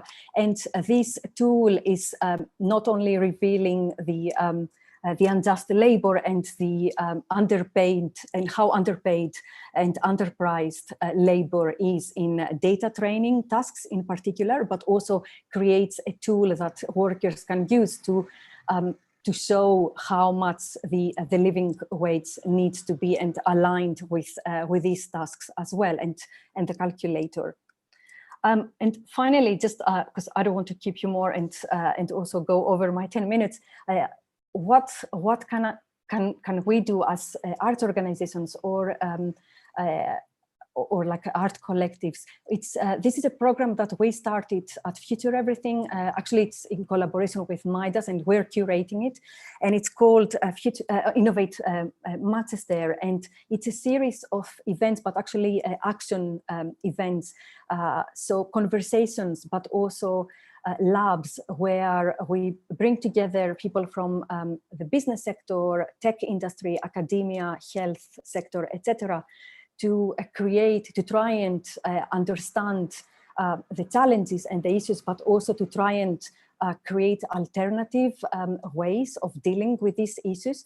This was our most recent event called Data and Ethics, and the lab is about to happen in a couple of weeks. And more events will be following around sustainability and cities, but also health sector and AI. And with this, I just wanted to say thank you, and I hope I didn't go over my 10 minutes. Thank you very much, Irini. That was absolutely perfect. I'm going to let those participants who are registered for the online workshops go now, and those who are not participating in the workshops can stay and participate in some Q&A with the panel. If you are participating in the workshop, you should be able to join that automatically in a breakout room, and don't forget to fill in the evaluation form that will be put in the chat as well, please, before you go. We're very keen to find out how this has worked for you in order to be able to make changes for the future. So those workshops are a laboratory of care in the online world, making art with artificial intelligence, and live coding and computational creativity. So thank you very much for participating with us, and thank you also if you're one of our panelists or keynote speakers or facilitators and you now need to leave. Thank you very much for your contribution. So I'm now going to pass back to Atalim, who's going to manage some question and answers. If you have questions, please put them in capital letters in the online chat box, and Atalim will then facilitate this with the panel. Thank you, Atalim. No worries. Yeah, as Anna said, if you have questions or comments, put them in the chat box in capital so we convey them to the speakers. While you are doing so, maybe I can start with asking questions to all panelists. I wonder, like, with the learnings we had throughout the history about human-to-human interaction and communication, we are creating new artifacts to interact with the machines, and those artifacts are generating a new version of humankind in every iteration. I wonder what we could learn from human to machine interaction and apply them to human interaction. What are the things that you think we could convey from machine to human interaction, human to human interaction? I would like to open this space for speakers to talk a little bit about this. If there is anyone to jump in.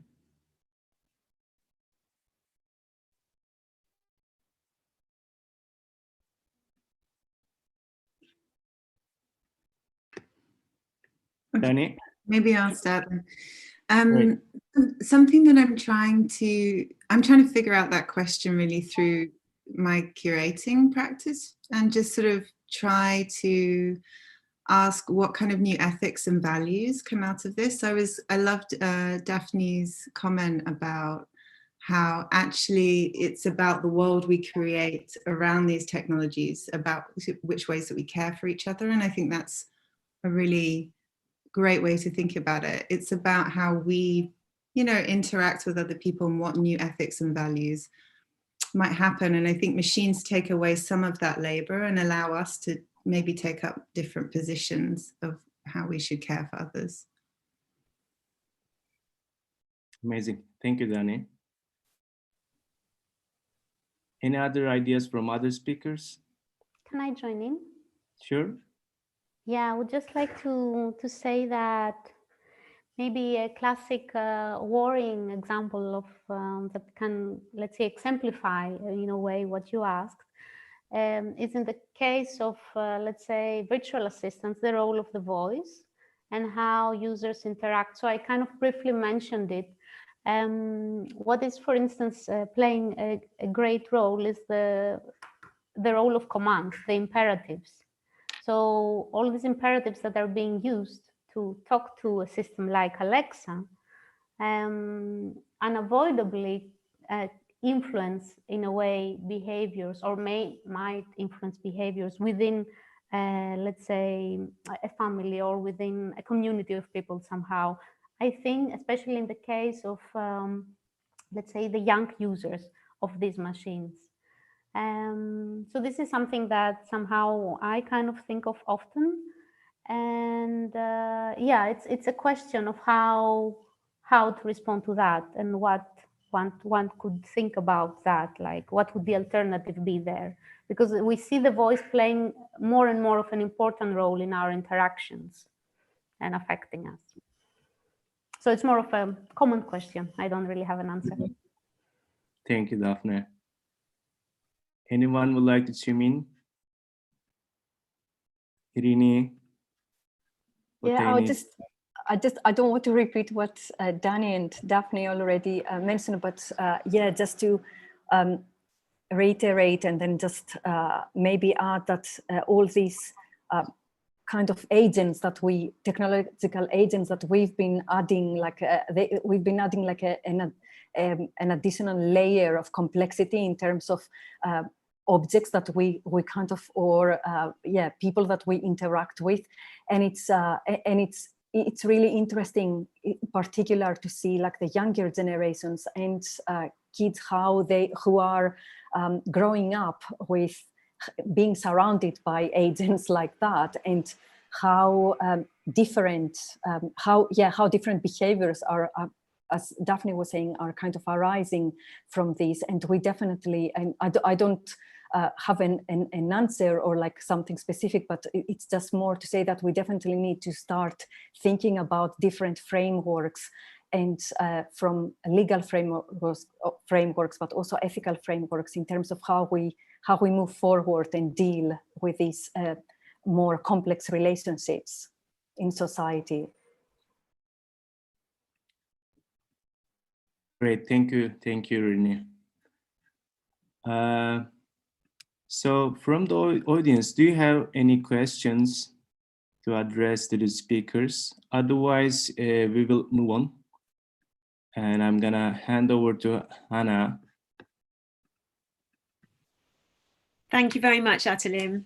And thank you, all of you, for such an interesting discussion. So this brings us to the very end of this part of the conference.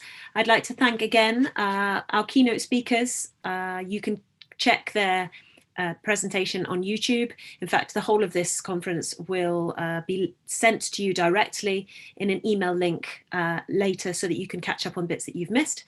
I'd like to also thank the British Council, Atola, BIOS and Nova Iskra for organising this as part of the Connect Creativity project. Please check out their website if you haven't already done so. and do fill in the evaluation form that has been posted in the chat. Thank you all very much for your contributions. I do hope that you all continue these conversations for many, many months and years ahead. And I'm looking forward to the next event. Thank you very much, all of you. Bye-bye.